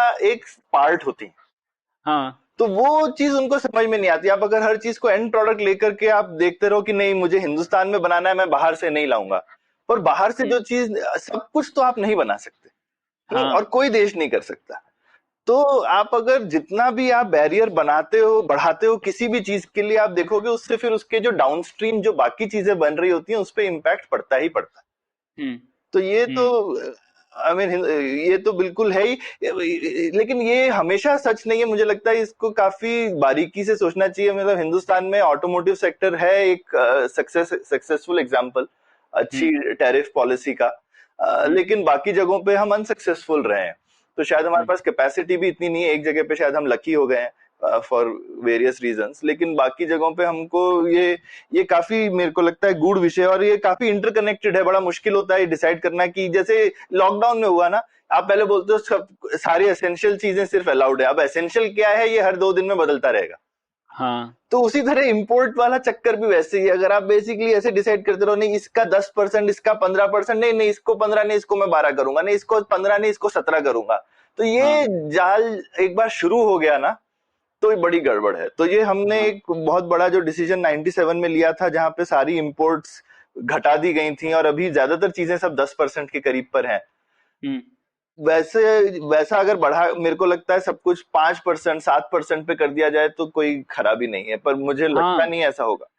हाँ, वो तो अलग बात है, होगा या नहीं, पर ये हमें ध्यान रखना चाहिए कि ये हमारे पास विंडो बहुत छोटी है। हम्म। अभी कंपनियां सोच रही हैं, देश सोच रहे हैं कि थोड़ा सप्लाई चेन डाइवर्सिफाई करें। 4-5 साल बाद वो नहीं सोचने वाले। राइट। तो लोग वियतनाम जा रहे हैं, जापान ने आपने देखा होगा बहुत बड़ा पैकेज दिया है कंपनीज को, कि क्या है कि अगर आप अपनी जापानीज कंपनी की मैन्युफैक्चरिंग बेस चाइना से वापस जापान में आ जाओगे तो हम तुमको पैसे देंगे, हम हम्म। स्पॉन्सर गए। तो ये सब अभी हो रहा है, और अगर हम लोग अभी अट्रैक्ट नहीं कर पाए तो फिर उसके बाद 5 साल बाद हम लोग ये करेंगे तो कोई फायदा नहीं होगा। और ऑलरेडी चाइना जैसे कई सारे चाइना के जैसे मैन्युफैक्चरिंग हब्स बन चुके होंगे तब। पर एक चीज है कि ये वाला जो ट्रेंड है ना, ये मुझे इसका मैं एक थोड़ा काउंटर दूंगा हम्म प्रणय, हम्म कि ये शायद हम ओवर एस्टिमेट कर रहे हैं हम्म कि ये जो डाइवर्सिफिकेशन फ्रॉम चाइना होने वाला है, सी हम्म, चाइना में होने की कुछ वजह है ना। हाँ वो दुनिया में सबसे सस्ता करता है, ये सच्चाई है। हम्म तो अभी तुमको क्या लगता है, फाइनली इकोनॉमिक रियलिटी तो नहीं चेंज होगी? अगर सेम क्वालिटी के दो प्रोडक्ट हैं और एक सस्ता है तो तुम कौन सा लोगे? सस्ता वाला ही लोगे ना। हाँ हाँ ये एक economic reality at a individual buyer level तो चेंज नहीं होने वाली, हाँ। कि भाई अच्छा प्रोडक्ट कम पैसे में मिलेगा तो वही बिकने वाला है। तो ये यही बात है सौरभ, ये जो कंपैरेटिव एडवांटेज का पॉइंट आपने बताया, बिल्कुल। तो वो कंपैरेटिव एडवांटेज अभी राजनीति की वजह से बदल रहा है।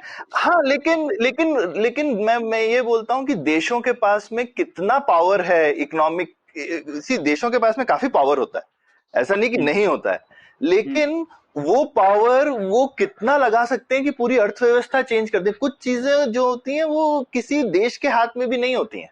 हम्म, ठीक है, बिल्कुल। वो हम्म जापान कितना भी पैसा लगा ले, जापान कितने सालों से बहुत पैसा लगा रहा है, उनसे कुछ हिला नहीं है। तो जापान कितना भी पैसा लगा ले, मान लो कुछ इंडस्ट्री आ भी गई, आपने उनको शॉर्ट टर्म में इंसेंटिवाइज कर दिया कि तू तो शिफ्ट हो जा, हम्म अब फाइनली वो जो प्रोडक्ट बनाएगा वो महंगा निकलेगा जापान में से, हम्म फाइनली वो बिकेगा नहीं, तो फिर वो कंपनी क्या करेगी, चल यार फैक्ट्री जो है चाइना वाली फिर से चालू करूं मैं।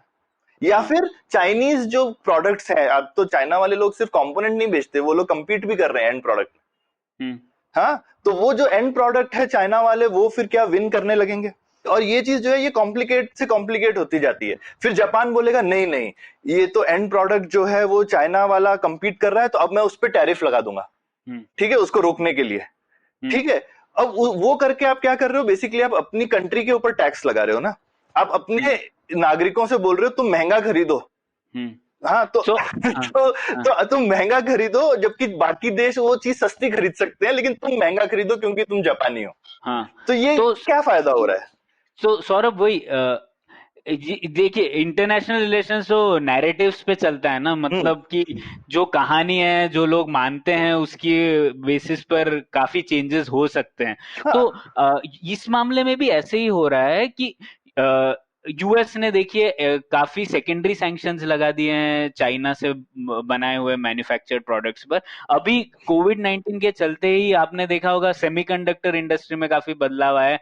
टीएसएमसी ने जो काफी विश्व की 50% सेमीकंडक्टर चिप्स बनाती है हाई एंड, उन लोगों ने बोल दिया कि वो हुआवे से ऑर्डर नहीं लेंगे, क्योंकि यूएस ने बोला है कि तुम अगर कुछ भी प्रोडक्ट यूज कर रहे हो अमेरिकन कंपनी का, तो तुम चाइना से नहीं खरीद सकते, ठीक है। तुम पर टैक्स लगेगा। और इसी वजह से टीएसएमसी अब एक सेमीकंडक्टर फैब्रिकेशन प्लांट बना रही है यूएस में, हम्म। जो कि टीएसएमसी कई सालों से ये नहीं चाहती थी, है ना। तो हम्म। ये बदलाव क्यों हो रहा है हम्म। अब इस टाइप? तो जो चाइना को टैक्स करना है या चाइना को पे टैरिफ लगाना है, ये चीज जो था ये अब और पॉपुलर होते जा रहा है। लेकिन लेकिन अब हिंदुस्तान जैसी कंट्री भी मान लो ये करे, हम्म तो मुझे लगता है ये जैसा तुमने बोला कि ये हर कंट्री कर सकती है क्या, और हर कंट्री को करना शायद यूएस जो है इन अ वे, ये वाला टैक्स लगा के यूएस एक तरह से अपने नागरिकों को बोल रहा है ना कि तुम, ये टैक्स सिर्फ यूएस चाइना पे नहीं है, यूएस के नागरिकों पे भी है ना। हाँ। और यूएस के नागरिकों पे अभी पिछले 1 साल से चल रहा है, फिर भी यूएस इसको और बढ़ा ही रहा है। हाँ, वो कह रहा है कि ठीक है हम्म, तुम महंगा खरीदो क्योंकि ये हम्म, लोकल बन रहा है। अब वो लोकल हम्म, बनने के क्या कुछ सेकेंडरी एडवांटेज हैं जो कि ये टैक्स को ओवर शेडो करते हैं, ये देखने वाली बात है। मतलब इसका सीधा आंसर तो नहीं होता हमेशा। और हो नहीं, सकता है। मुझे लगता है कि हम्म, नुकसान तो है ही उनके लिए, हम्म, लेकिन फिर भी ये जो चाइना हमारे लिए नुकसानदेह है, हम्म, ये जो नैरेटिव है, ये हम्म। बहुत पावरफुल हो गया है। या फिर ये इस तरह से है कि भाई मैं अपनी एक उंगली काटूंगा ताकि तुम्हारी दो कट जाए। हाँ, हाँ, बिल्कुल। तो ये वाली जो मेंटेलिटी है ना, जीरो सम गेम वाली, हाँ, ये अभी बढ़ रही है, खासकर चाइना के विरुद्ध। ऐसा नहीं है कि सब लोग बोलेंगे कि यूएस का सब चीज यूएस में ही बने, वो बोलेंगे चाइना में ना बने, ठीक है, हम्म, वियतनाम में बने, चलेगा। वो होती चलेगा। लेकिन ऐसा नहीं है। अभी टीएसएमसी तो ताइवान की है, ताइवान तो यूएस का दोस्त है। हम्म, हाँ, हम्म, तो ये देखो, ये जब ये सेंटिमेंट आता है ना तो ये हर जगह चला जाता हाँ, है ना। उनको तो बोलना चाहिए था कि भाई अगर कोई मे बी कुछ कम, फॉक्सकॉन तो ताइवानीज ओन्ड ही कंपनी है बाय द वे, है ना। हम्म, तो वो हम्म, अगर ताइवान में शिफ्ट हो जाए अपनी प्रोडक्शन लेकर के तो उनके लिए शायद ज्यादा आसान भी हो, हम्म, लेकिन हम्म, ऐसा वो नहीं कर रहे हैं। तो हम्म, ये कहीं कहीं पे, क्योंकि इतनी, जैसा तुमने बोला, एक तरह की जब एक कहानी बनने लगती है, नैरेटिव बनने लगता है, तो लोग कहानी पे चले जाते हैं और अपना विवेक तो खोने ही लगते हैं। हाँ, ठीक है। तो वही। ये, और वो ठीक है, मतलब मैं इस बात से लेकिन तुम्हारे सहमत हूं कि जब दिख रहा है कि कहानी ऐसी है तो फिर हमको देखना चाहिए इस कहानी में हम अपना फायदा कैसे उठाएं, कहानी में बहना नहीं चाहिए। हाँ, बिल्कुल, बिल्कुल।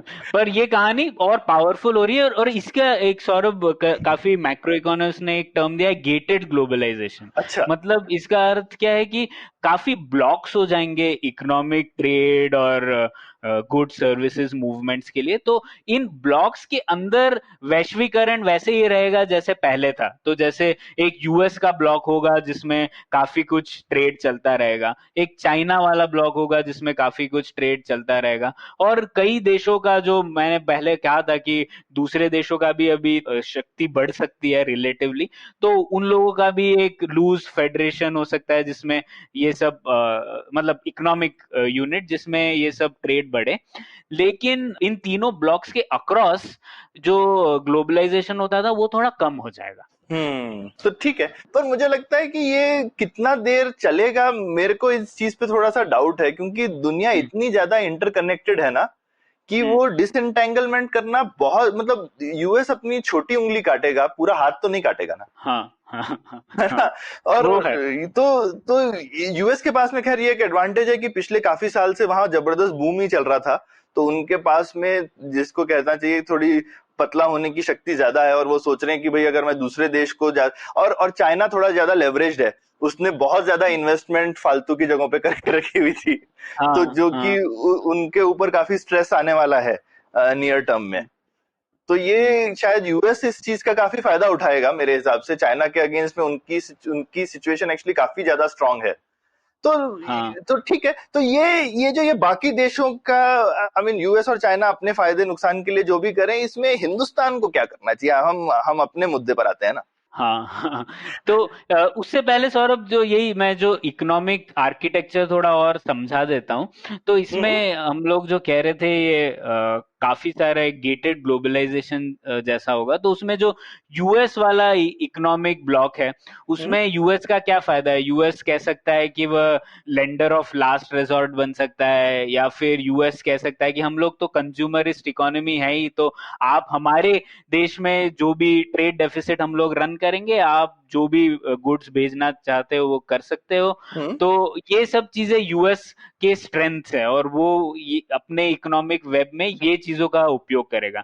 जबकि चाइना के और देखे तो उनका अभी भी सबसे बड़ा अस्त्र यही है कि वह बड़ी चीजें इन्वेस्ट कर सकते हैं, इंफ्रास्ट्रक्चर बना सकते हैं। तो वह कई देशों को जाके बोलेंगे कि ठीक है, हम लोग बीआरआई अभी भी चलाएंगे, हम एक ही देश हैं जो इतना बड़ा इन्वेस्टमेंट कर सकते हैं लॉन्ग टर्म इंफ्रास्ट्रक्चर के लिए। तो वह दूसरे देशों को जाके बोलेंगे कि हम इंफ्रास्ट्रक्चर बनाएंगे और आप इसीलिए हमारे इकोनॉमिक ब्लॉक में चले जाएं। तो ये गेम थोड़ा, दोनों देशों के अस्त्र अलग अलग हैं, पर दोनों देश ये ट्राई करेंगे कि अपने हिस्से में और देश आ पाए। ठीक है। ठीक है। इसमें इसमें यूरोपियन यूनियन अभी पंगु हो गया है क्या? उनसे उनसे कुछ नहीं हिलेगा? यूरोपियन यूनियन की स्थिति थोड़ी कमजोर हो जाएगी क्योंकि ये नेशनलिज्म बढ़ने वाला है ना, तो दो देश अपना अपना देखेंगे कि हम लोग क्या ठीक कर सकते हैं, बजाय इसके कि हम लोग यूरोपियन यूनियन के स्तर पर क्या कर पाए। तो वह हो सकता है, लेकिन पर एक आप ये भी देख सकते हैं कि अगर यूरोपियन यूनियन, जैसे कि हम लोग बोल रहे थे कि मिडिल पावर्स की शक्ति बढ़ेगी, तो अगर यूरोपियन यूनियन के अंदर ही कुछ देश, दो तीन देश मिलकर, बड़े देश मिलकर ये स्थापित कर पाए कि हम लोग अपना एक खुद का एक ट्रेडिंग ब्लॉक बनाए या खुद का एक ऐसा ब्लॉक बनाए जिसमें गुड सर्विसेज मूवमेंट आसान हो, तो हम लोग देख सकते हैं कि यूरोपियन यूनियन भी उभर सकता है। तो एक नया मल्टीलैटरलिज्म हो सकता है, नई बहुदेशीय संस्थाएं बन सकती हैं, ना कि सिर्फ एक यूएन होगा, बल्कि एक चाइना के कुछ बहुदेशीय संस्थान हो गए, यूरोप का हो सकता है, भारत के हो सकते हैं, रशिया के हो सकते हैं। ऐसी स्थिति आ सकती है। इसमें अभी रेट्रोस्पेक्ट में, मतलब पहले तो सब लोग गाली दे रहे थे ये ब्रेक्सिट हो गया ये वो, पर अब यूके वाले शायद सोच रहे होंगे कि हमारी किस्मत अच्छी थी, सही टाइम पे कर लिया हमने। हाँ, हो सकता है, पर देखते हैं उनकी इकोनॉमिक स्थिति क्या होती है, उसकी वजह से, उसके ऊपर है। हाँ, लेकिन जैसा तुमने बोला अभी जब सबको अपना पैराशूट खुद देखना है, तो शायद हम्म उनके लिए जो ये इंडिपेंडेंस है यूरोपियन पॉलिसी से, वो शायद हेल्प ही करेगी निपटने हाँ, के लिए, क्योंकि सही इंडिपेंडेंस के बात है। पीछे तो सभी जा रहे हैं। हाँ, और डोमेस्टिकली वो बोल सकते हैं, देखिए हमने तो पहले ही से सोच लिया था। आज ये तो किसी ने सोचा नहीं था, पर ठीक है, पत्ता ठीक पड़ गया हाँ, है। ठीक है, ठीक है। तो अब जैसा मैंने बोला, हिंदुस्तान में आते हैं कि ये पाताल की होड़ में हिंदुस्तान कहाँ टिकेगा। हाँ, ठीक है। तो अब भारत की स्थिति देखते हैं सौरभ, और कहानी इतनी अच्छी तो नहीं है, हालांकि मैं ये कहूंगा कि कुछ अपॉर्चुनिटीज हैं, हम्म। लेकिन रिलेटिव पावर तो हमारा भी घट ही रहा है, एब्सोल्यूट पावर भी घट रहा है ना, तो हम लोग देखते हैं कि अच्छा, क्या तुम कह रहे हो चीजें। दोनों घट रहा है? मुझे लग रहा था एब्सोल्यूट घट रहा है, पर शायद चाइना इतना गिरेगा और हम कम गिरेंगे, तो शायद हमारे बीच का गैप कम हो जाए। हाँ, तो रिलेटिव पावर मैं ये कह रहा हूं कि हमारा घट रहा है, लेकिन अगर हम कुछ चीजें करेंगे तो हमारा रिलेटिव पावर बढ़ेगा। अच्छा। हाँ, ओके। एब्सोल्यूट पावर तो घट ही रहा है, सभी का पर घट रहा है वो तो, हाँ। हाँ हाँ, ठीक है। तो जैसे हम लोग भारत को क्या चाहिए इस टाइप की दुनिया में, हम देखेंगे एक जो ग्लोबल फ्लो थे लेबर के और जो कैपिटल के, वह भारत के लिए काफी जरूरी थे, है ना, इकोनॉमिक पावर जुटा पाने में। हम्म। तो हम लोगों ने डिस्कस किया कि लेबर ग्लोबल फ्लोज थोड़े कम हो जाएंगे, तो वह हमारे लिए थोड़ी नेगेटिव चीज है। कैपिटल में शायद ओवरऑल कैपिटल फ्लोज कम होंगे, लेकिन भारत की बार्गेनिंग पावर थोड़ी बढ़ेगी, क्योंकि फिर भी बड़ा मार्केट है, और ग्रोथ फिर भी शायद संभावना है कि पॉजिटिव हो जाएगी जल्द ही। तो बाकी लोगों इसकी, से शायद अच्छी हो, थोड़ा अंधों हाँ में काना राजा टाइप हो सकते हैं हम। बिल्कुल, हमारा हमेशा वही कार्ड रहा है कि हम लोग अंधा में खाना रहता है, तो हमारी, तो वह कार्ड अभी भी है। तो इसकी वजह से एक है कि लेबर की मूवमेंट कम हो जाएगी, वो हमें मुश्किल होगी, क्योंकि हमारी, जैसे हम लोग कहते हैं, रेमिटेंसेस से काफी पैसा आता है भारत में, तो अब दूसरे देश नहीं चाहेंगे कि इतने लोग बाहर से आए, तो वह एक हमारे लिए वो नेगेटिव बहुत चीज बड़ा है। झटका हो सकता है। रेमिटेंस हमारे लिए बहुत बड़ा साधन था। अभी तो दिख रहा है कि स्पेशली मिडिल ईस्ट में जो झटका लगा है इकोनॉमिक, क्योंकि हम्म तेल का प्राइस भी कम हो रहा है और वो लोग ट्रेड पे बहुत ज्यादा डिपेंडेंट है। और अगर ट्रेड ही कम हो रहा है तो मिडिल ईस्ट, यूएई खासकर, बहुत ज्यादा सफर करने वाला है। हम्म तो हमारा, मेरे ख्याल से सबसे बड़ा शायद यूएस ही था, लेकिन मेरे ख्याल से नंबर 2 मिडिल ईस्ट है रेमिटेंस में। हम्म तो उस पे तो काफी बड़ा झटका लग सकता है। हो सकता है यूएस से, मुझे लगता है, बढ़ जाए प्रणय। अच्छा। हाँ, क्योंकि मेरे को लगता है बढ़ जाए इन द सेंस रेमिटेंस नहीं, बट ओवरऑल, हाँ, क्योंकि ऑफशोरिंग ट्रेड और बढ़ रिमोट जाएगा, वर्क की हाँ वजह से हाँ। जो है हमारा शायद इनफ्लो बढ़ जाए।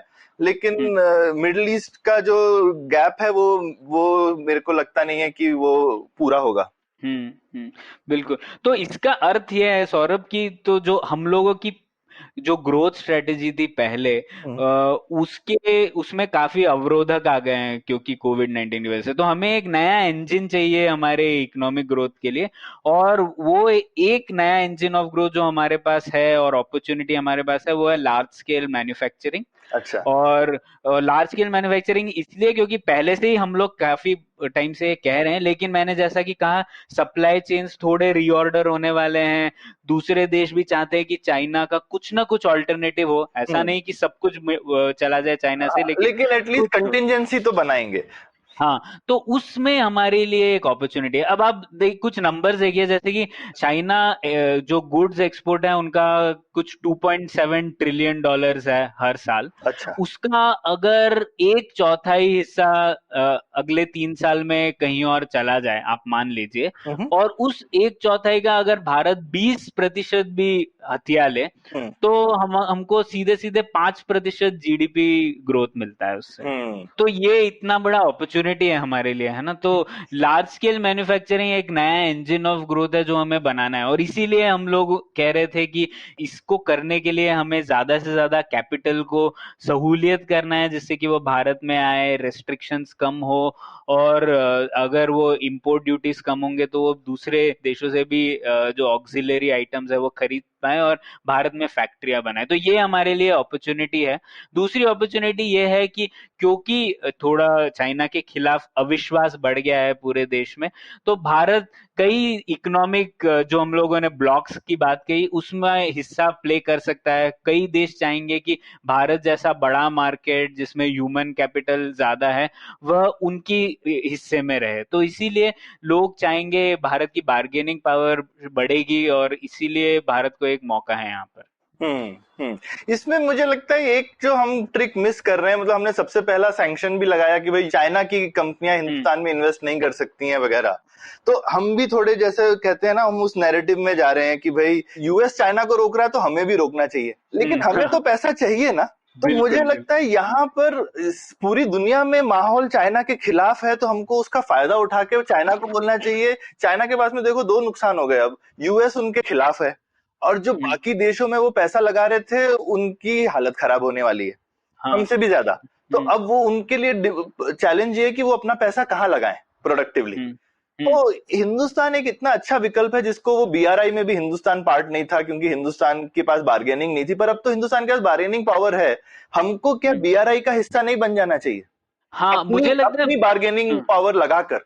मुझे लगता है हमको बीआरआई में का हिस्सा बनने की जरूरत ही नहीं है, क्योंकि बीआरआई एक पॉलिटिकल प्रोजेक्ट है। ठीक है। लेकिन चाइना से इन्वेस्टमेंट लाने के लिए बीआरआई का हिस्सा बनना जरूरी नहीं है। ठीक। और तो हम लोगों को ये करना चाहिए कि, आपने बहुत सही कहा सौरभ, मैंने इस पे लिखा भी था कि अब जैसे अभी जो नए रूल्स हैं, अगर बैंगलोर में कोई नई एजुकेशन टेक्नोलॉजी कंपनी पैसा उठाना चाहती है तो उसे यूनियन चाइना की कंपनी से, तो उसे अब यूनियन गवर्नमेंट के अप्रूवल का इंतजार करना पड़ेगा। हाँ, ये क्या हम बकवास लोग है? क्यों करना चाहते हैं ये? हमारे पैरों पे क्यों कुल्हाड़ी मार रहे हैं? हमें तो ये करना चाहिए कि ऑलरेडी हमारी एफडीआई रेजिम ऐसी है कि जो सेंसिटिव सेक्टर्स हैं उनमें वो लोग नहीं इन्वेस्ट कर सकते, और वह वैसे ही रहना चाहिए। उसके अलावा हर चीजों में हमें चाइना को, इस हालात में, स्पेशली इस हालात में, चाइना से जितना पैसा आ सके वो हमारे लिए अच्छा है। बिल्कुल। और मुझे एक और चीज लगती है, चाइना का पैसा आने से लोग डरते क्यों? पैसा हमारे पास है, उनको डरना चाहिए ना।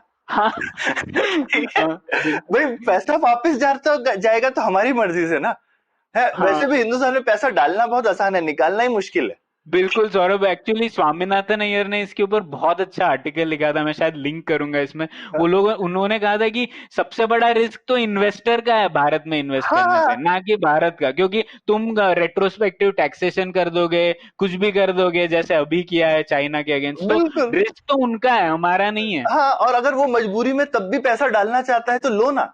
हाँ, ठीक है। अभी हमको सड़कें बनानी है, चाहे डैम बनाने हैं, चाहे कुछ करना है, उनको तो आज की डेट में एक्सचेंज एडजस्टेड पॉजिटिव अगर 3-4% भी मिलेगा तो खुशी खुशी पैसा डालेंगे। हाँ। तो ये मुझे लगता है एक हिंदुस्तान को जो है ये यूएस की मेंटालिटी से प्रभावित नहीं होना चाहिए। यूएस, जापान वगैरह, हम लोग काफी उनको कॉपी करने की कोशिश करते हैं वो, और हमको उनका फायदा उठाना चाहिए। भाई अच्छा है, तुमको चाइना से इंपोर्ट नहीं करना है, प्लीज भैया हमारे यहाँ मैन्युफैक्चरिंग शिफ्ट कर दो। और चाइना को बोलना चाहिए, देखो भैया यूएस तुम्हारे यहाँ, इनफैक्ट हम चाइना को, चाइनीज कंपनीज को हमें बोलना चाहिए कि देखो भैया यूएस तुमसे नहीं लेना चाहता, तुम हमारे यहाँ पे फैक्ट्री लगाओ और हमारे यहाँ से एक्सपोर्ट करो, तुम्हारा भी फायदा हमारा भी फायदा। हाँ। ठीक है। फाइनली चाइनीज कंपनी तो पैसा बनाएगी ना, और यूएस में इंपोर्ट ड्यूटी नहीं लगेगी।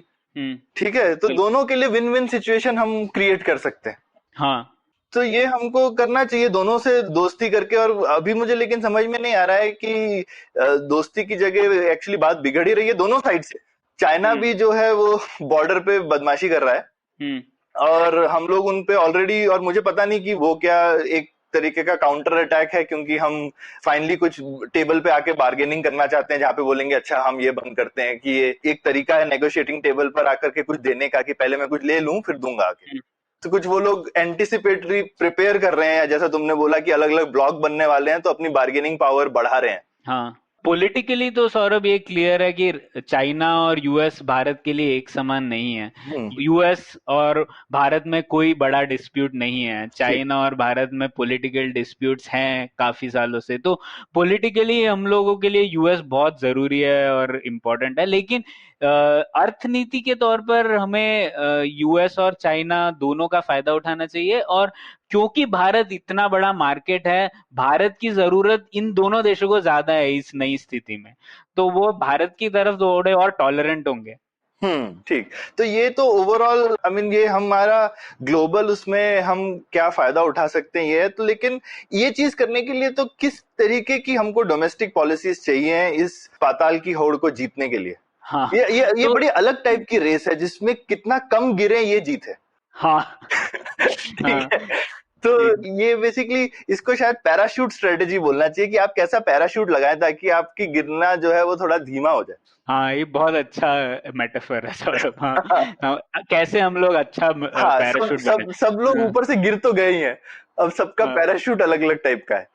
तो हम लोगों ने कहा था ये पैराशूट बनाने के लिए उनके तीन स्तंभ होने चाहिए उसके लिए। अच्छा। एक तो सबसे पहले तो हमें ये पैंडेमिक जो तीन स्टेज में कह सकते हैं, तो एक स्टेज तो हम लोगों ने कहा था रिस्पॉन्डिंग टू द पैंडेमिक, क्योंकि इस स्थिति में हमें ये करना है कि जो लो इनकम ग्रुप्स है, स्मॉल बिजनेसेस हैं, उन्हें हम लोग जल्द से जल्द कैसे फिस्कल ट्रांसफर्स कर पाए, मॉनेटरी ट्रांसफर्स कर पाए, जिससे कि वो कम से कम सरवाइव तो कर पाए। हम्म। तो वो सबसे पहली स्थिति है, तो उसके बारे में ज्यादा डिटेल में नहीं जाऊंगा, पर दूसरे जो दो अलग फेज हैं उनके बारे में डिस्कस कर सकते हैं। तो सेकेंड फेज है रिकंस्ट्रक्शन फेज। हम्म। तो इस फेज में हम लोगों ने कहा था तकरीबन 2021 से 2024 तक, तो इसमें हमें इंफ्रास्ट्रक्चर बिल्डिंग पर फोकस करना है, और इंफ्रास्ट्रक्चर पाइपलाइन कम से कम 100 लाख करोड़ की इंफ्रास्ट्रक्चर पाइपलाइन पे डिलीवर करना है। तो यहाँ पर हमें चाइना की मदद चाहिए, चाइना से इन्वेस्टमेंट चाहिए,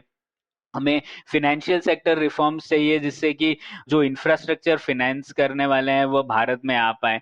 तो इसका जैसे एक एग्जांपल है, हम लोग एक स्पेशल पर्पस व्हीकल बना सकते हैं सौरभ, जो हम लोग बोले दूसरे देशों से कि आप सॉवरेन वेल्थ फंड जो हैं, जैसे नॉर्वे का है, सऊदी अरेबिया का है, ये इन लोगों के पास बहुत सारा पैसा है और वो लोग देख रहे हैं कि हम लोग कहाँ पर इन्वेस्ट कर पाए। तो अगर हम लोग एक स्पेशल पर्पस व्हीकल बनाए जो कि हम लोग इससे सिग्नल कर पाए उन्हें कि ये पैसा सिर्फ इंफ्रास्ट्रक्चर में जाएगा और इंफ्रास्ट्रक्चर की हमें बहुत जरूरत है, तो ये प्रोजेक्ट फास्ट ट्रैक होंगे। तो अगर हम लोग ये सॉवरेन वेल्थ फंड्स को अट्रैक्ट कर पाए तो इससे हम लोग काफी कुछ जल्दी से इंफ्रास्ट्रक्चर बना सकते हैं। ठीक।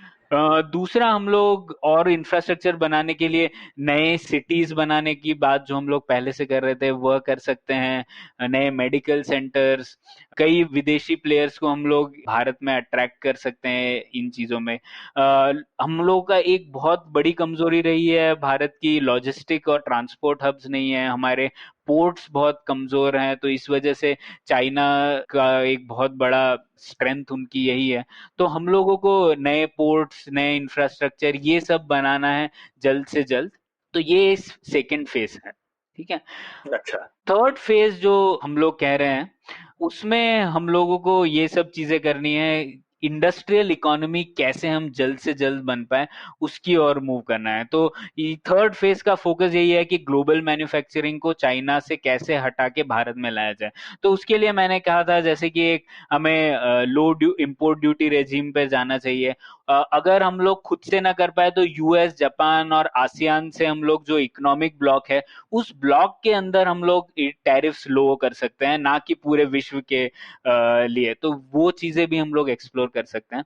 दूसरी चीज ये है कि फ्री ट्रेड जोन बना सकते हैं हम लोग, जैसे कि बांग्लादेश और जो कि एक बहुत फास्ट ग्रोइंग इकोनॉमी है भारत के नजदीक ही। तो इन सब देशों के साथ हम लोग अगर फ्री ट्रेड जोन बनाएंगे तो हम लोग का ट्रेड आउटपुट बढ़ेगा और हम लोग हायर वैल्यू गुड्स उनको एक्सपोर्ट कर सकते हैं। तीसरी चीज, और ये शायद सबसे महत्वपूर्ण चीज है, कि हमें जो इन्वेस्टमेंट का रिस्क है वह कम करना है। जैसा कि हम लोगों ने डिस्कस किया कि जब दूसरे देश के लोग इन्वेस्ट करते हैं भारत में तो सारी रिस्क उन्हीं की होती है, तो इसीलिए कई लोग डर जाते हैं भारत में इन्वेस्ट करने से। तो हमें ये जो जुडिशियल इंटरवेंशंस रहे हैं ये सब कम करने हैं। ये बहुत बड़ा डोमेस्टिक रिफॉर्म है जो कि जरूरी है इन हालातों में।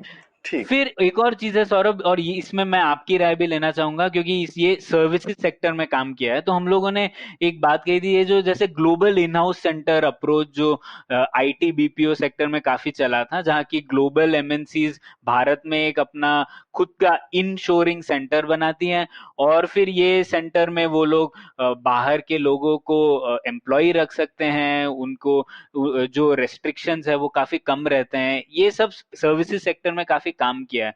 तो हम लोग कह रहे थे कि क्यों ना हम लोग ये global in house centre manufacturing के लिए भी लाएं, और इसी से अगर हम एक रिंग फेंस जोन बना सके जहां ग्लोबल मैन्युफैक्चरिंग कंपनीज जमीन खरीद सके, खुद के प्लांट बना सके, दूसरे देशों से इजीली लोगों को यहाँ पर एम्प्लॉयमेंट के लिए ला सके, तो ये शायद एक फायदा हो सकता है भारत को। आपको क्या लगता है इसके बारे में? तो ये प्रणय ऑलरेडी है मेरे हिसाब से, तो इसको हमको इसके लिए कोई नई पॉलिसी रेजिम की तो मेरे हिसाब से जरूरत नहीं है। तो अभी भी तुम देखोगे ना तो ज्यादातर कंपनियां इवन जो नॉन सर्विसेज वाली भी हैं, तो एक तो ये कि जो सर्विसेज है वो बड़ा ही वेग वर्ड है, क्योंकि हर जगह सर्विस होती है।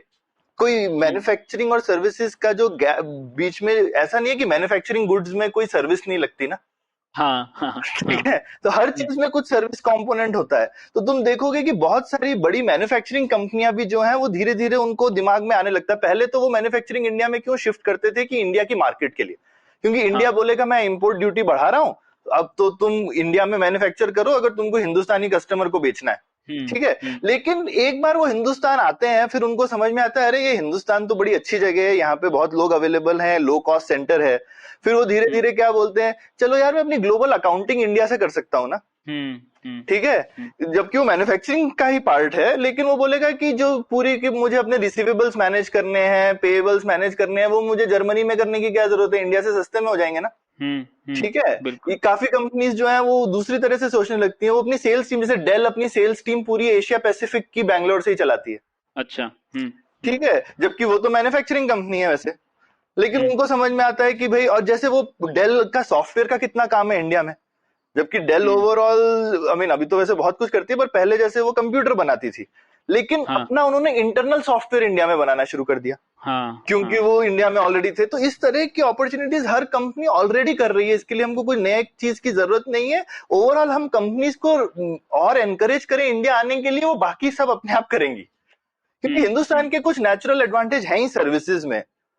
तो जैसे ही वो मैन्युफैक्चरिंग बड़ी शिफ्ट करेगी, शायद हम उनको शायद ज्यादा अवेयर बना सकते हैं कि जैसी कंपनी की मैन्युफैक्चरिंग है उनको बोलना चाहिए भैया आप अपनी कंपनी के सर्विसेज डिपार्टमेंट्स भी इंडिया में शिफ्ट कर लो, भले ही अपने लिए। पर सौरभ ये चीज सीधे मैन्युफैक्चरिंग में भी हो सकती है कि नहीं? जैसे कि अभी जो लैंड खरीदना है या फिर प्लांट खरीदना, नहीं, पर वो स्पेशल इकोनॉमिक जोन तो इसीलिए है ही ना ऑलरेडी। तो मैं कह रहा हूँ उसके तो वो ऑलरेडी है ये सब काम करने के लिए। और ये स्पेशल इकोनॉमिक जोन वगैरह, मतलब प्रॉब्लम यही है कि सिर्फ स्पेशल इकोनॉमिक जोन से काम नहीं चलता है ना, मतलब पूरा हिंदुस्तान स्पेशल इकोनॉमिक जोन होना चाहिए। पर ठीक है, जो है, और ये एक जो सर्विसेज में एक बड़ी इंटरेस्टिंग जो चीज हुई थी वो अच्छी है, जहां पे हर कंपनी अपने ऑफिस को स्पेशल इकोनॉमिक जोन घोषित कर सकती है। अच्छा। ठीक है, ये एक सर्विसेज का जबरदस्त इनोवेशन हिंदुस्तानी सरकार ने दिया था। ठीक है। अच्छा। हाँ, कि आपको कहीं जाने की जरूरत नहीं, क्योंकि वो एक प्रॉब्लम है, ऐसी कंपनी डिसाइड करना चाहती है मैं कहाँ जाऊं, सरकार डिसाइड करेगी कि आप कहाँ जाओ ना, तो बड़ा मुश्किल है।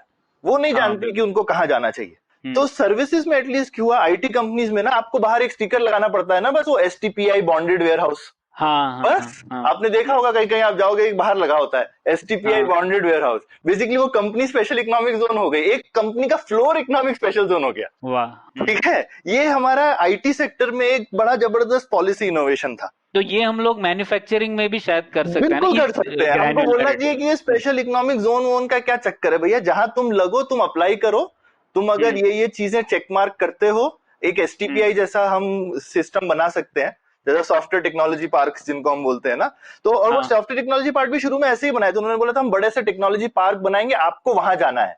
लेकिन सक्सेस एसटीपीआई का क्या था कि आप एसटीपीआई में रजिस्टर हो जाओ, कहीं पे भी आपका ऑफिस है, आप एसटीपीआई का पार्ट हो। ये एक बहुत ही इंटरेस्टिंग, तो आप किसी बैंगलोर में तो आप अपार्टमेंट के अंदर चला सकते थे, हाँ, ठीक है, और आप एसटीपीआई का स्टिकर लगा लो, सिर्फ आपको रिपोर्टिंग करनी है। तो ये एक जो चीज है, ये मैन्युफैक्चरिंग में मुझे लगता है करनी चाहिए हमको। ये हम इसमें भी आई थिंक चाइना से बहुत ज्यादा प्रभावित हैं कि चाइना ने स्पेशल इकोनॉमिक जोन कर लिए। हमको बोलना चाहिए भैया आप स्पेशल इकोनॉमिक जोन एक स्टिकर है, आप कहीं भी लगा लो।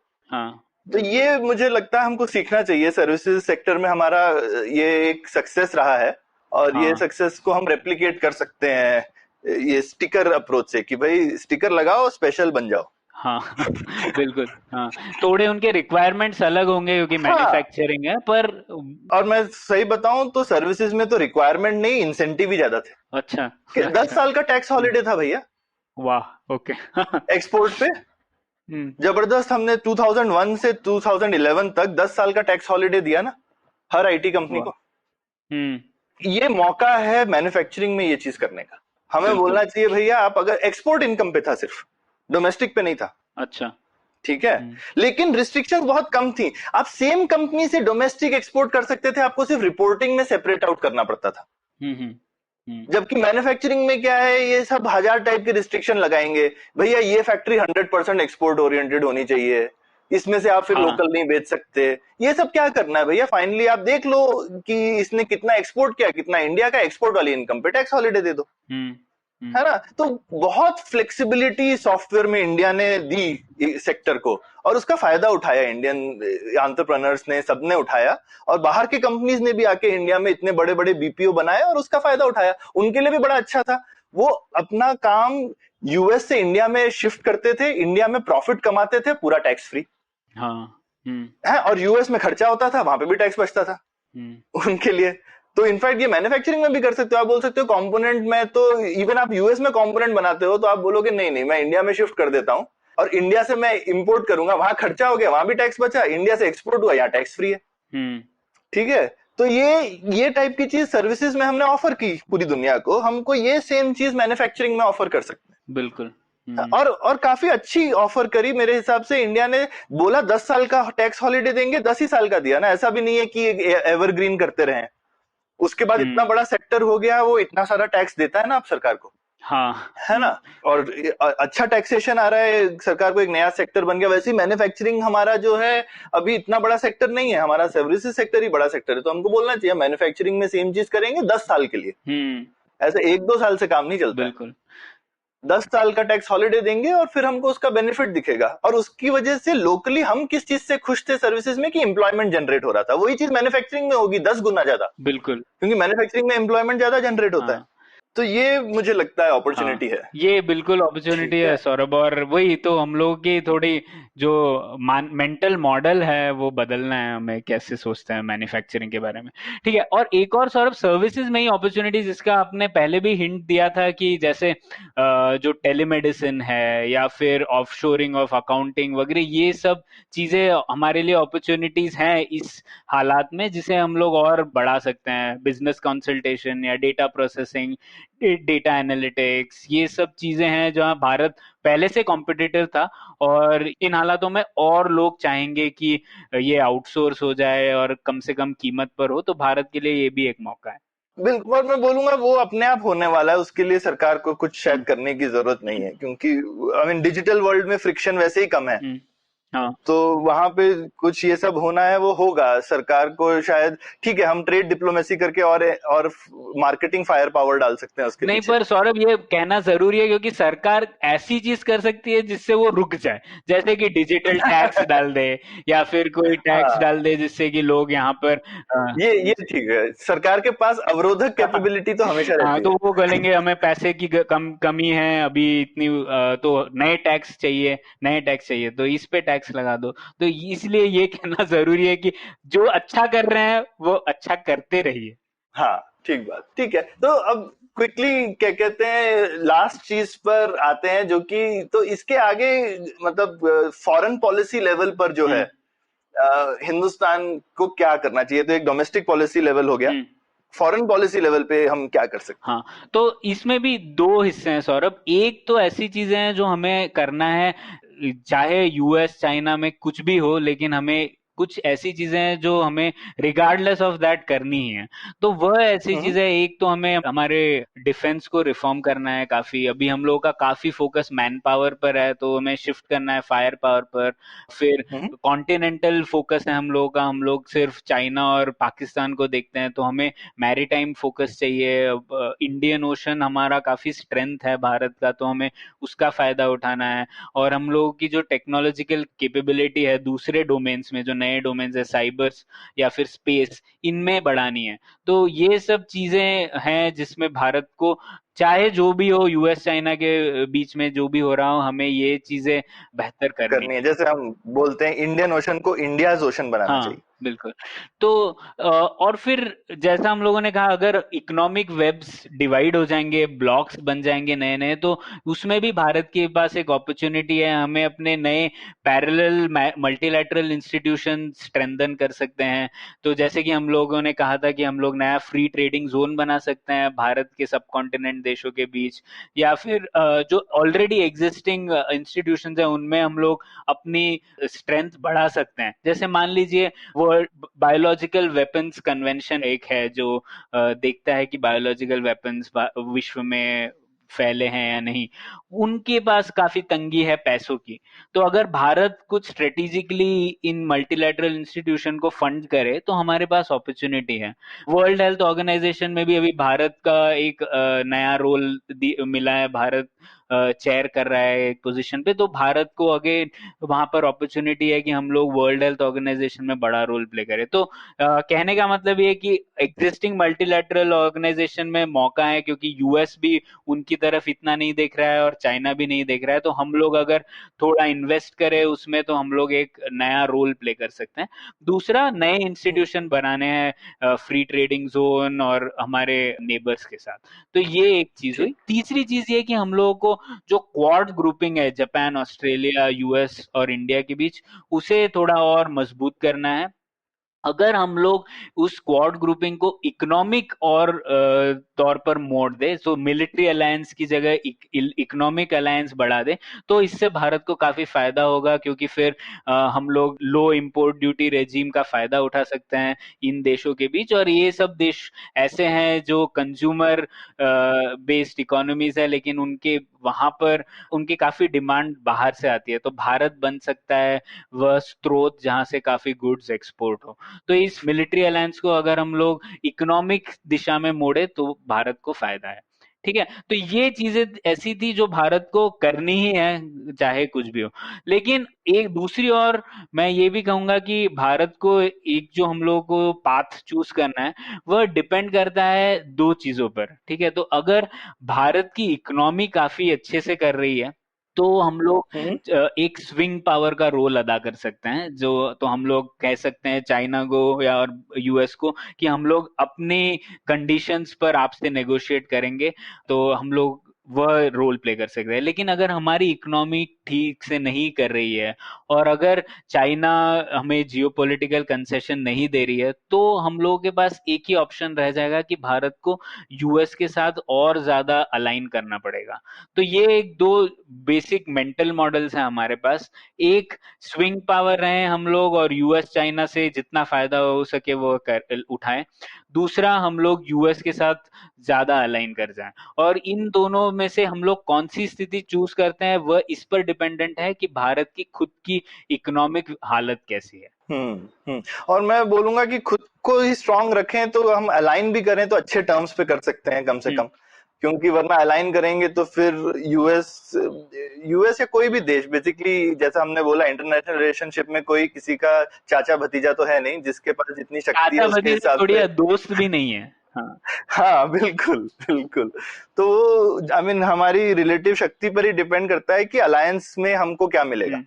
बेसिकली ये सारी चीजें जो हमने पिछली डोमेस्टिक पॉलिसी, इसलिए डोमेस्टिक और फॉरेन आपस में इतनी मिली जुली हैं, क्योंकि अगर हमने डोमेस्टिक ठीक से नहीं मैनेज किया तो फॉरेन में क्या कर सकते हैं, है ना। जो हमारी अपनी अंदरूनी शक्ति है उसी से हमारी बाहरी शक्ति निकलती है। और ये स्थिति बहुत जरूरी हो गई इस हालात में, क्योंकि हम लोग सब, जैसा कि आपने कहा, पैराशूट से गिर रहे हैं। तो और अगर हम लोग गिरे तो भारत को और ज्यादा जख्म होंगे, क्योंकि हमारी स्थिति वैसे ही थोड़ी कमजोर है। हम लोगों की जीडीपी इतनी तो ज्यादा है नहीं कि हम लोग काफी लोगों को सपोर्ट करें। तो इसीलिए हमें, अगर हमारी इकोनॉमिक हालत और भी कमजोर होती है तो हमारे पास और कोई चारा नहीं रह जाएगा बजाय इसके कि हम लोग यूएस या किसी और स्ट्रांग पावर के साथ अलाइन करें। चाइना के साथ तो वो होगा नहीं क्योंकि हम लोगों के साथ स्ट्रक्चरल इश्यूज है, पर यूएस एक ऑप्शन रहेगा भारत के पास तब। बिल्कुल बिल्कुल। तो ये प्रणय मतलब बहुत आज का थोड़ा लंबा डिस्कशन था, लेकिन टॉपिक भी गहरा ही था, तो ये बहुत मजा आया। मतलब अच्छे से तुम्हारा रिसर्च भी अच्छा था और तुमने समझाया भी काफी साफ शब्दों में कि किस तरह से दुनिया आगे बदल सकती है और बदल रही है और हमारे पास क्या ऑप्शंस हैं। आई होप ये रिपोर्ट वगैरह जो है, सारे आइडियाज तो कोई अमल नहीं होते हैं, पर अगर कुछ 2-4 आइडिया भी सही जगह पर अमल हो तो काफी अच्छा हो सकता है। तो आज की डिस्कशन के लिए थैंक यू सो मच, बहुत मजा आया। और मैं श्रोताओं से भी रिक्वेस्ट करूंगा, आपको क्या लगता है हमको, हिंदुस्तान को क्या करना चाहिए फ्यूचर के लिए? अभी के लिए हम लोग बहुत सारा, हमारा ध्यान अभी पर है, लेकिन सारी चीजें अभी पे रहेंगी तो फिर कल के लिए कैसे हम डिसाइड करेंगे क्या करना है। तो कल के लिए भी आपको हमारे आइडियाज कैसे लगे, इन पे कमेंट कीजिए, इनको क्रिटिसाइज कीजिए, और जो अगर अच्छे लगते हैं तो सराहिए। तो thank you so much. Thank you Saurabh. उम्मीद है आपको भी मजा आया। यह पॉडकास्ट संभव हो पाया है तक्षशिला इंस्टीट्यूशन के सपोर्ट के कारण। तक्षशिला पब्लिक पॉलिसी में शिक्षा और अनुसंधान के लिए स्थापित एक स्वतंत्र संस्था है। आप दुनिया के किसी भी कोने में हो, आपकी उम्र कुछ भी हो, अगर आप पब्लिक पॉलिसी, विदेश नीति या टेक्नोलॉजी गवर्नेंस में रुचि रखते हैं तो तक्षशिला की वेबसाइट takshashila.org.in पर उनके कोर्सेज को जरूर चेक कीजिए। और अगर आप पुलियाबाजी में शामिल होना चाहते हैं तो हमसे कनेक्ट कीजिए puliyabazi@gmail.com पर या फिर @puliyabazi ट्विटर पर। शुक्रिया। I hope you enjoyed that show. We'd like to thank our sponsors this week, Paytm Money. Do definitely check out our social media accounts. We've been doing some really cool stuff over there. There are a bunch of recommendations from hosts. I think you'll really enjoy the content that we're putting out there. And make sure you don't miss your favorite shows. Cyrus Says has been putting out some great stuff, as is the Prakati podcast, all about policy. Has been doing some really, really fun stuff. The guys at Football Shitball and Football Twaddle are continuing to release episodes as well, which are really interesting. Best of Anupam's been having guest after guest, just killing it. Puliyabazi's been doing so well. Postcards from Nowhere. All these shows are really, really doing well and really, really putting out great stuff. Appreciate the efforts that the hosts are putting in the lockdown. And thanks for listening, and we hope to catch you again next week. Do you wish you were smarter? Well, so do we. But the next best thing? We could make you sound smarter. And to help you with this endeavor, we are Simplified, a podcast that attempts to break down the complex world around you with a little knowledge, a lot of poor jokes, and a ton of random trivia. Episodes out every Monday. On the IVM podcast app or wherever you get your podcasts. See ya!